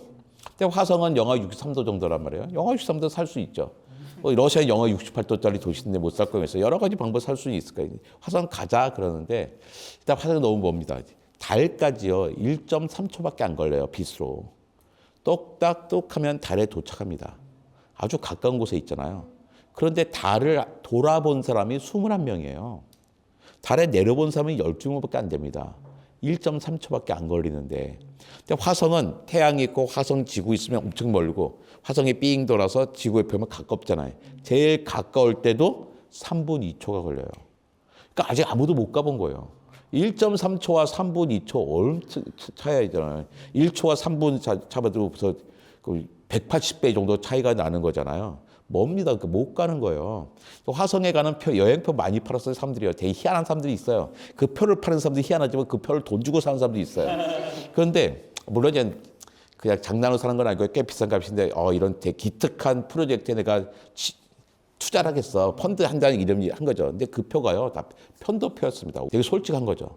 자, 보세요. 우주선이 쫙 있잖아요. 사람 타고 물건 싣는 이만큼밖에 안 돼. 나머지 다 뭡니까? 추진체하고 연료예요. 화성에 돌아오려면 어떻게 해요? 거기도 발사해야 되잖아요. 거기도 또 추진체와 연료 있어야 되는 거예요. 다 갖다 놓으면 돌아올 거 싣고 가야 되는 거예요. 그러니까 이게 불가능한 거죠. 그러니까 그 사람들도 편도만 판 거예요. 너 가줘. 내가 나중에 돈 더 내면 내가 식량을 갖다 주겠어. 하지만 니네가 돌아오시면 알아서 공장 지어서 돌아와. 이런 식이 되는 거예요. 제일 큰 문제가 멀다는 거고. 두 번째 또 문제가 뭐냐면 뭐 물을 확보한다든지 이런 것도 다 나름대로 뭐 방법들이 찾더라고요. 근데 가장 큰 거는 자기장입니다. 지구에서 우리가 햇빛을 보면서 살 수 있는 이유는 뭐냐면 지구에 자기장이 있기 때문이에요. 자기장이 있어서 우리 지구에서는 태양을 지구로 뭐 가시광선, 자외선 저기서만 오는 게 아니라 우주 방사선과 태양풍이라고 하는 우주 입자들이 날아와요. 그 우주 입자를 맞으면 생명들이 서서히 망가지게 됩니다. 물도 쪼개지고 DNA, RNA, 단백질 다 쪼개지거든요. 근데 지구는 액체 외핵이 있어요. 내핵, 외핵 멘틀이잖아요. 외핵이 액체예요. 빙글빙글 돕니다. 도니까 어떻게 해요? 자기장이 생겼단 말이에요. 중학교 때 배웠어요. 금속 주변에 금속을 빙글빙글 돌면 자기장이 생긴다고. 그래서 지구는 자기장이 있기 때문에 태양풍을 다 쳐주고 있는 거예요. 근데 화성은 그 자기장이 없습니다. 그걸 다 맞아야 되는 거예요. 그 화성에 자기장 만들면 되잖아. 자기장 만들면 어떻게 해? 땅 깊숙이 파가지고 액체 금속 넣어서 빙글빙글 돌려야 돼요. 그걸 어떻게 하겠어요? 그 다음에 또 방법이 있어요. 화성을 팽이처럼 빙글빙글 돌리는 거예요. 그 화성을 또 어떻게 돌릴 거예요? 그러니까 저는 기본적으로 화성을 테라포밍 할 수 없다고 생각합니다. 그런데 왜 화성 테라포밍에 그렇게 사람들이 관심이 많아? 네이처나 사이언스에 테라포밍에 관한 연구들 되게 많이 나와요. 과학에서 가장 중요한 논문이 NSC라 그래요. N이 네이처, S가 사이언스, C가 셀이에요. 그러니까 저널이라고 그러잖아요, 과학 잡지. 근데 과학자 다 내고 싶어 해요. 거기 한번 나갔으면 소원이 없겠어. 하지만 이 네이처와 사이언스 사람들이 많은 분들이 저널이라는 거 매거진이라고 부르는 사람들이 있어요. 약간 낮춰 부르는 거죠. 그건 잡지 아니야. 왜냐하면 실제로 그런 경향이 있어요. 사이언스, 네이처는 과학적으로 중요하긴 하지만 대중이 관심을 갖는 거에 약간 더 호의적입니다. 그래서 공룡. 저 공룡 좋아해요. 공룡 자체서 네이처 많이 쓰는 건 좋지만 공룡 연구가 인류로 바꾸는 건 아니잖아요. 근데 공룡 그다음에 그러니까 진화 그다음에 테라포밍 이렇게 되게 많이 실어져요. 그러니까 연구자들도 그러니까요. 나 이 연구를 쭉 해갔는데 이거 좋은 잡지 내기 어려워. 근데 이걸 테라포밍과 연결시키면 되지 않을까 생각하죠. 그러니까 실제로 그 연결을 시킵니다. 연결 안 해도 충분하게 되는데 하고는 역시 또 네이처나 사이언스에 실리는 거죠. 그리고 올해 2024년 8월에 사이언스에 한번 테라포밍 특집이 생기기도 했어요. 제목이 뭐 terraforming Mars is easier than scientists thought 이렇게 그죠. 그러니까 화성을 테라포밍하는 것은 과학자들이 생각했던 것보다 훨씬 쉬울 것 같은데 이런 논문이 나오는 거예요. 그러니까 실제로 그런 연구들 많이 하는데 생각해 보자고요. 우리가 화성을 테라포밍할 수 있는 능력이 있어. 화성 테라포밍할 수 있는 자원과 에너지가 있어. 근데 열정도 있어. 그러면 왜 화성을 테라포밍해요? 지구를 잘 이렇게 하면서 살면 되지. 나 그래서 화성을 테라포밍 가는 그 연구를 하지 말자는 게 아니야. 그 연구를 통해서 우리가 많은 걸 얻을 수 있고, 그래서 나는 거기에 탐사선도 많이 보내고, 또 과학자도 보내서 사람도 한번 갔다가 왔으면 좋겠고, 이런 생각을 하지만, 우리가 적어도 인류의 보존에 있어서는 여기를 포기하고 가자는 거잖아요. 그러지 말자. 포기하고 가지 말고, 지구를 지키는 게 훨씬 더 간단한 방법이다. 안타까운 영화가 저거였어요. 사람들 많이 좋아하는 인터스텔라. 인터스텔라가 뭐예요? 지구가 사막화되고 살지 못하겠어. 그러니까 새로운 행성을 찾아가는 거잖아요. 외계 행성을.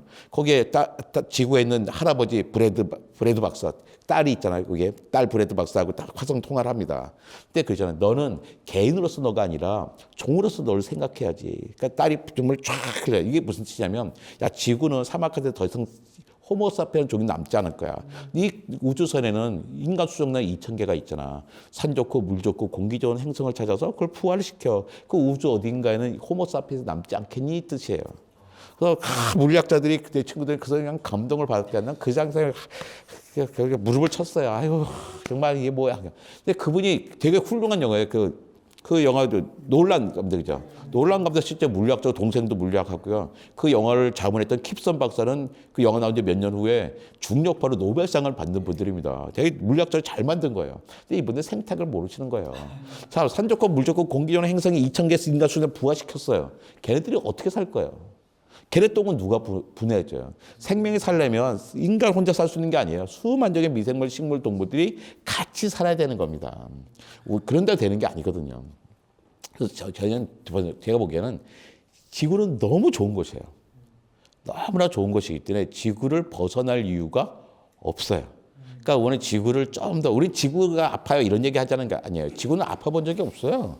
거기 살았던 생명들이 힘들었지 지구는 잘 있습니다. 지구는 우리한테 관심도 없어요. 자꾸는 지구하고 막 이렇게 동일시할 필요도 없고요. 지구는 우리 걱정을 안 해줍니다. 그러니까 우리도 지구 걱정할 필요는 없어요. 그런데 우리가 살아남기 위해서 우리의 생태계를 지킬 필요는 있는 거죠. 저는 화성 테라포밍에 대한 연구는 계속하길 바랍니다. 하지만 테라포밍이 우리 인류의 미래가 될 수는 없다고 생각하는 거예요. 테라포밍은 21세기의 연금술이다 이렇게 말할 수도 있겠네요. 연금술이 되지 않더라도 그 과정에서 화학의 많은 발전을 일으켰으니까요. 그러니까 우리 달 탐사하면서 얻은 것들 되게 많잖아요. 그냥 과학도 사람들의 꿈이 있잖아요. 그러니까 하고 싶어요. 그러니까 하고 싶은 거 막으면 안 돼요. 그냥 하는 동안에 엄청나게 많은 성과들이 나타날 거예요. 그러면 한 가지만 더 질문을 마지막으로 드리겠습니다. 지금 말씀하신 것처럼 책에서도 그런 말씀을 간단히 하셨었어요. 테라포밍할 그 에너지 노력과 그런 기술이 있다면 지구를 계속 잘 유지하자라고 말씀하셨는데 그때 책에서 이런 말씀을 하셔서 제가 인상이 좀 남았는데요. 우리가 지구를 더 좋은 곳으로 혹은 지구를 계속 인간이 살만한 곳을 보존하기 위해 필요한 기술을 거의 다 가지고 있습니다라고 말씀하셨는데 저는 그 거의 다라는 말에 꽂혔거든요. 아직 안 가지고 있는 기술이 있나? 우리가 더 발전시켜야 될 기술이 있을까? 궁금합니다. 그러니까 지금 가장 중요한 건 이산화탄소를 발생시키지 않는 거잖아요. 근데 그 다음에 해야 될 게 뭐냐면 이미 발생한 이산화탄소를 다시 포집하는 거예요. 이게 사실 포집 기술도 많이 있습니다. 너무 비싸요, 지금 이 방법이. 왜냐면 쉽지가 않아요. 공기 중에 아까 0.04%밖에 안 된단 말이에요. 그걸 0.02%까지 낮추겠다는 거죠. 그걸 빨아들이려니 너무 힘든 거예요. 근데 요즘 새로 내가 재밌게 본 논문이 그거였어요. 나무가 이산화탄소 한 거잖아요. 나무가 썩으면 다시 이산화탄소 돌아갑니다. 돌아가지 않게 나무가 된 상태에서 나무를 압력과 열을 이용해서 이거를 그냥 수출 만들어서 수시나 석탄처럼 만들어서 땅속에 넣어두는 거예요. 그 나무만큼의 계속 뭐가 돼요? 그러니까 이산화탄소가 제거가 되는 거죠. 썩지 않게. 그렇죠. 산불이 당장 산불 때문에 그 온도가 오르고 이산화탄소 배출되기도 하지만 그 숲이 탄다고 해도 숲이 다 타지 않습니다. 상당히 많은 나무는 뭐가 남냐면 수채 형태로 남아요. 그러니까 그동안에 자연에서도 어떻게 해요? 산불이 계속 나면서 순환이 있었던 거예요. 근데 우리가 그 산불을 일으키자는 게 아니라 근데 그 우리의 기술은 뭐냐? 산불을 익히지 않고도 그것을 수트로 만들어서 제거하는 거죠. 제거하고 거기에 다시 젊은 나무들 심어서 또 확 자라게 하고 또 제거하고 그러니까 그 장소를 바꿔가면서 하는 거예요. 그다음에 여러 가지 방법들이 있잖아요. 저는 좀 이게 다른 분들도 있겠지만 저는 배양육도 되게 중요한 기술 생각해요. 지금 전 세계는요 농토보다 초지가 2배가 돼요. 농경지보다 경작지가 왜 고기를 많이 먹어야 되거든요. 그러니까 1970년부터 10년 단위로 한 36%씩 늘어나요. 육류 소비량이. 왜냐면 소비가 돈을 많이 벌거든요. 100만 원 벌던 사람들이 밥을 한 그릇 먹었어요. 200만 원 벌잖아요. 밥 2그릇 먹을 수 있어요. 하지만 500만 원 번다고 밥을 5그릇 먹는 거 아니잖아요. 그러니까 결국 새로운 걸 찾는 게 뭐냐면 결국 육류를 찾는 거예요. 근데 육류는 어떻게 해요? 상당히 그걸 곧장 얻는 게 아니라 뭐 통해서 왔다 되니까 더욱더 많은 것들이 필요하잖아요. 그러니까 이제 그렇다고 이제 우리가 고기를 안 먹을 수는 없잖아요. 그러니까 새로운 기술이 필요하다. 저는 그 배양육을 생각합니다. 배양육 하면 어떻게 해요? 지금 우리가 마블링이 좋다 그러잖아요. 마블링이 좋다는 게 뭐예요? 그 생살에 지방이 막 박혀 있는 거예요. 생각해 보세요. 생살에 지방이 이렇게 막 박혀 있을 정도니 그 소의 심장, 혈관, 내장은 어떤 상태겠어요? 소를 최대한 심장, 혈관 질환제로 만들어 그리고 맛있다 먹는 거예요. 실제로 맛있어요. 예, 네, 맛있습니다. 그러니까 우리가 아무리 머리로 뭘 한다 해도 우리가 혀를 이기지 못해요. 그러니까 우리 인간은 되게 약한 존재란 말이에요. 그러니까 먹지 마 이런 말 하는 게 되는 게 아니에요. 왜냐면 저는 그것도 기술로 극복할 수 생각해요. 그러니까 배양육을 하게 되면 그렇잖아요. 소를 심장, 혈관 질환제로 만들 필요도 없고 또 소에게 먹이를 만들 땅을 또 숲으로 바꿀 수도 있는 거예요. 그러니까 이런 식으로 해결해야 된다. 근데 여기서 약간 조심한 게 뭐냐면 또 이제 환경 운동하신 분들은 되게 왜 그런 거 저는 싫어하시는 분들 이거 GMO 아니야 막 그렇게 하는데 우리 생각 좀 바꿀 필요가 있다. 심지어 이런 거 있잖아요. 이렇게 해상 풍력 나 반대한다. 아니 심지어 환경 운동하는 친구인데 나는 해상 풍력 반대한대. 왜? 그러니까 아니 풍경을 경관을 해치잖아. 야 보자. 저기 제주도에서 해상 풍력 발전기 있더라고요. 또 손을 쫙 펼쳐봐. 네 손가 네 엄지 손톱이랑 저 해상 풍경이 어떤 게 더 크게 보이냐? 이게 더 크게 보입니다. 그게 해상풍이 뭘 어떻게 해요. 모든 거 완벽한 건 없어요. 하지만 우리는 선택을 해야 돼요. 그러니까 타협을 해야 된다 생각해요. 자, 우리 세상이 40점짜리야. 난 100점짜리 하고 싶어. 40점짜리가 100점짜리 되려야 60점 어떻게 아예 안 해. 그래요. 근데 40점인데 야 우리 55점, 60점까지 해볼 만하잖아. 이거 해볼 만한데 이렇게 되는 거잖아요. 저희 서대문구에 있을 때 존경하는 분들이 있었는데 감사 담당관 선배들이 있었어요. 근데 정말 첫 번째 감사 담당관이 완전히 선비고 청렴 그 자체야. 이분은 99점짜리 사람이야. 사람은 40점이야 공무원들은. 99점인 사람들이 사진 보고 야 90점 하자. 그러니까 모든 사람들도 안 해. 내가 그걸 어떻게 해야 되는 거죠. 근데 두 번째 오신 분은 그분도 제가 아는 선배였는데 그분이 그렇게 청렴하신 분이 아니에요. 내가 보기에는. 근데 한 80점쯤 되는 분이야. 근데 이분은 목표가 낮아요. 야, 60 하자 그런 거예요. 그리고 사람들이 그래? 그 정도는 우리가 할 수 있지. 이 정도에서. 이만큼 변화한 거예요. 자, 그 변화를 누가 이끌었냐? 99점인 사람이 변화를 이끌었냐? 80점 사람이 이끌었냐? 그러니까 목표가 다르다고 생각해요. 우리는 이렇게 꾸준히 작은 목표를 설정을 해서 성취하는 기쁨을 가져야 되는 거예요. 그러니까 실패라는 게 중요하긴 한데 실패한다는 게 뭐예요? 벽이 저 멀리 다트하는데 터무니없이 먼 데를 던져요. 그 실패하잖아요. 실패든 실패가 아니야. 그거 어떻게 해? 그런 거 의미가 없는 거예요. 너무 가까이 해서 성공도 의미가 아니에요. 뭐 될랑말랑한 부분이 있잖아요. 거기서 해서 안 돼 조금 조정해서 맞추는 게 있잖아요. 그게 전 발전이고 성취라고 생각해요.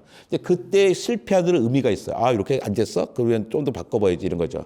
그러니까 우리의 적절한 목표를 두고선 우리가 변해 나가야 되는 거죠.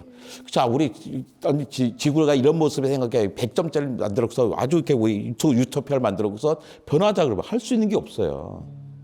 너무 뻔하잖아요. 항상 문제는 있습니다. 풍력 발전에도 문제 있고 모두 다 문제가 있지만 지금부터 개선해 가는 방향으로 해 나가는 거죠. 한 발자국 한 발자국입니다. 우리 혁명적으로 변할 수는 없습니다. 세상에. 근데 한 발자국 한 발자국 다 같이 가면 변화가 생길 수 있는 거죠. 어떻게 보면은 이제 지금 말씀하신 너무 높은 목표를 세우지 말고 조금씩 개선하자라는 게 이제 그 앞으로의 우리 이제 기후 관련 정책에 관한 말씀이실 수도 있지만 한편으로는 관장님의 어떤 일하시는 철학 같은 거라는 생각도 좀 들었어요.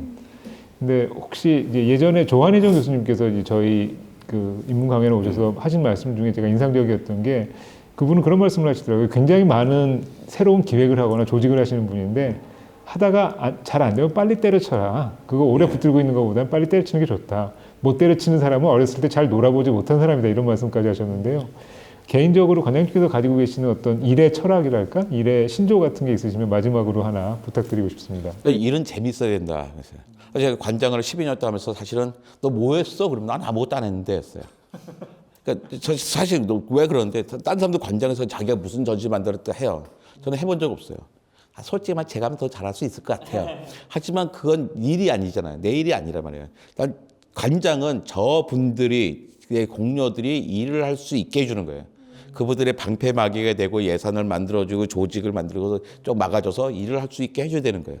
그래서 발전이 있는 거죠. 근데 내가 떠나가도 그 사람 그 역량을 가지고 하게 되는 거죠. 그래서 자기가 일을 답답할 때 있어요. 답답하게 이렇게 하면 되는데 왜 안 하시지? 라는 데 있지만 기다려줘야 된다고 생각해요. 거기서. 그러니까 적절한 목표를 주고 이때 좀 잘하는 사람과 못하는 사람이 있을 때 평가를 분명하게 해줘야죠. 다 마음은 다 잘하고 싶었지만 실제로 잘하는 사람이 있고 덜한 사람이 있잖아요. 근데 이때 좀 평가에서 약간 흐리멍텅하면 그다음부터 이제 조직은 무너진다고 생각을 하고 그런 거는 하게 돼 일단 최대한 지켜주는 거고 그다음에 서두르지 말자. 그러니까 서두르지 않아야 급한 일일 때 다 같이 서두를 수 있습니다. 그래, 야 이거는 지금 다 같이 이렇게 했어. 근데 맨날 서두르는 사람은 야 이 급한 일을 하자 그러면 그 특별하게 급한 일이 아닌 거예요. 근데 사람들에게 기다려줬을 때 이거 급한 일을 같이 하자 할 때 사람들은 거기에 몰 수가 있게 되는 거잖아요. 그래서 저는 사실은 이렇게 왜 문제가 저의 문제가 뭐냐면 기한을 해본 적이 없어요. 항상 관장만 했죠. 12년 동안. 내가 담당자의 실무자를 해본 적이 없어요. 실무자를 해본 적이 없기 때문에 사실 실무자의 그 어려움들 구체적으로 모릅니다. 난 친한 직원들 아유 관장님은 말로만 다 하시잖아요 그러는데 사실 그럼 네가 관장하듯이 관장은 원래 말로만 하는 거지 뭐 하지만 그 같이 할 수 있게끔 하는 거죠. 그러니까 잘하는 사람과 못하는 사람들이 있잖아요. 근데 못하는 사람에게 기회를 주고 잘하는 사람에게 너무 많은 시키지 말고 잘하는 사람인데 너무 많은 게 가면 잘하는 사람 너무 힘들어지는 거예요. 잘하고 싶지 않아죠. 내가 잘한 게 무슨 죄야 이렇게 돼버리잖아요. 그래서 근데 자꾸 어떻게 잘하는 사람 주고 싶죠. 왜 성과를 이만큼 내고 싶어서. 근데 그런 게 아닌 거예요. 우리가 원할 수 있는 성과는 이겁니다. 그러니까 가 맞던 사람은 그다음 목표는 양이어야 되는 거고 양 못하면 미, 우, 수가 되는 거지. 지금 상태가 가, 양인데 난 목표를 갖다가 수로 잡겠어요. 그거 사람들 하기 싫습니다. 관장님은 굉장히 좋은 리더이셨을 것 같다라는 생각이 듭니다. 지금 말씀 들으니까 저는 그렇게 생각하는데요. 제 동료 직원들 꼭 그렇게 생각하지는 않습니다. 제가 그 서대문 자연사 박물관부터 돌아다니면서 한번 탐사 취재를 해보면 알 수 있겠지만, 근데 아마 좋은 평을 받으시지 않았을까 싶습니다. 굉장히 많은 시간이 갔어요. 얘기하다 보니까 벌써 거의 2시간 가까이 시간이 지났는데요. 워낙 달변이시고 말씀을 재밌게 하셔서 시간 가는 줄을 모르면서 보통 이제 이런 일이 있을 때 시간 체크를 하긴 하는데 중간중간 제가 정신을 좀 놓고 말씀을 듣기도 했었던 그런 것 같습니다. 혹시 관장님께서 앞으로 하고 싶으신 일이 있으신가요? 다른 과학관 나한테 하나만 더 맡겨줘라든가. 그건 다 거절할 생각이고요. 저는 좀 사람들을 다양하게 많이 만나고 싶어요. 유치원생부터 저기 섬의 면사무소에 보이는 80대 노인들까지 다양한 층에서 다양한 방식으로 이야기했습니다. 실제 저렇게 똑같은 슬라이드 써요. 유치원생부터 할머니까지 교수님까지 같은 슬라이드에 별로 이제 글이 없습니다. 주로 사진과 그림으로 된 거에서 거기에 맞춰서 이야기하는. 그래서 요즘에 또 슬라이드 없이도 또 해봤거든요. 슬라이드 없이도 또 괜찮더라고요. 그 다양한 방식으로 좀 사람들을 많이 만나고 싶고, 그다음에 또 한동안 안 했었는데 텔레비전 안 하고 주로 이제는 텔레비 라디오 열심히 하다가 안 하고 최근에 유튜브 몇 번 나갔었거든요. 근데 새해에는 TV 프로도 좀 TV에 너무 소홀했다. 그러니까 난 유튜브 많이 했거든요. 유튜브 여러 채널 가서 하는데 유튜브 사람들 많이 보고 즉각적으로 반응이 오니까. 근데 보니까 유튜브가 모든 사람이 보는 게 아니더라고요. 이쪽 부분에 또 소홀했구나. 그래서 텔레비전도 또 따로 해서 사람들이 과학에 관심을 갖게 하고 제가 답을 줄 수는 없지만 사람들이 답을 조금씩 찾아가게 하고 또 많은 분들이 과학관과 자연사박물관을 좀 즐겼으면 좋겠어요. 왜냐하면 이게 한 번에 답이 있지는 않습니다. 그러니까 우리가 지식은 세상에 널려 있어요. 근데 문제가 뭐가 없냐면 질문이 없는 거예요. 그래서 과학과는 호기심을 해결하는 곳이 아니라 새로운 질문을 찾아가는 곳이라고 생각합니다. 질문만 있으면요, 답은 널려 있어요. 인공지능 물어봐서 정말 다 줍니다. 내 문제는 뭐냐면 내가 뭘 물어봐야 될지 모르는 거예요. 물어보려면 어떻게 돼요? 누굴 만나든지 봐야지 되는 거잖아요. 그러니까 최대한 사람들을 과학관과 과학 강연장과 자연수박물관과 어쨌든 TV 프로 앞에서 모이게 해서 질문을 생기게 했으면 좋겠어요. 그래서 아직 건강하니까 좀 곳곳에 다니면서 하고 싶습니다. 지방에서 불러주실 때는요, 한 군데 오라면 힘듭니다. 그러니까 거기서 지역에 엮어가지고 불러주시면 저희 편하게 갈 수 있습니다. 마지막까지 정말 보석 같은 말씀이셨습니다. 많은 사람들을 만나서 그 사람들이 좋은 질문을 하게 하고 싶다. 요즘 사실 그런 말이 많잖아요. 인공지능 시대에 인간이 할 수 있는 것, 인간만이 할 수 있는 것은 좋은 질문을 던지는 것이다. 답은 AI가 찾아줄 테니까, 이런 말이 있었는데 그런 점까지 포함해서 굉장히 마지막까지 소중한 말씀을 많이 해주셨습니다. 예, 오늘 이렇게 해서 지관서가 12월 입문 강연 다산북수와 함께하는 이정모 관장님의 찬란한 멸종 북토크를 진행해 봤는데요. 유튜브로 시청해 주신 여러분들 어떠셨을지 궁금합니다. 저희는 굉장히 유익한 시간이었는데 함께해 주신 여러분들께도 유익하고 그리고 또 재미있는 시간이었으면 좋겠습니다. 예, 이것으로 지관서가 12월 입문 강연 이정모 관장님과의 북토크를 마치도록 하겠습니다. 예, 여러분 감사합니다. 예, 이정모 관장님 수고하셨습니다. 감사합니다.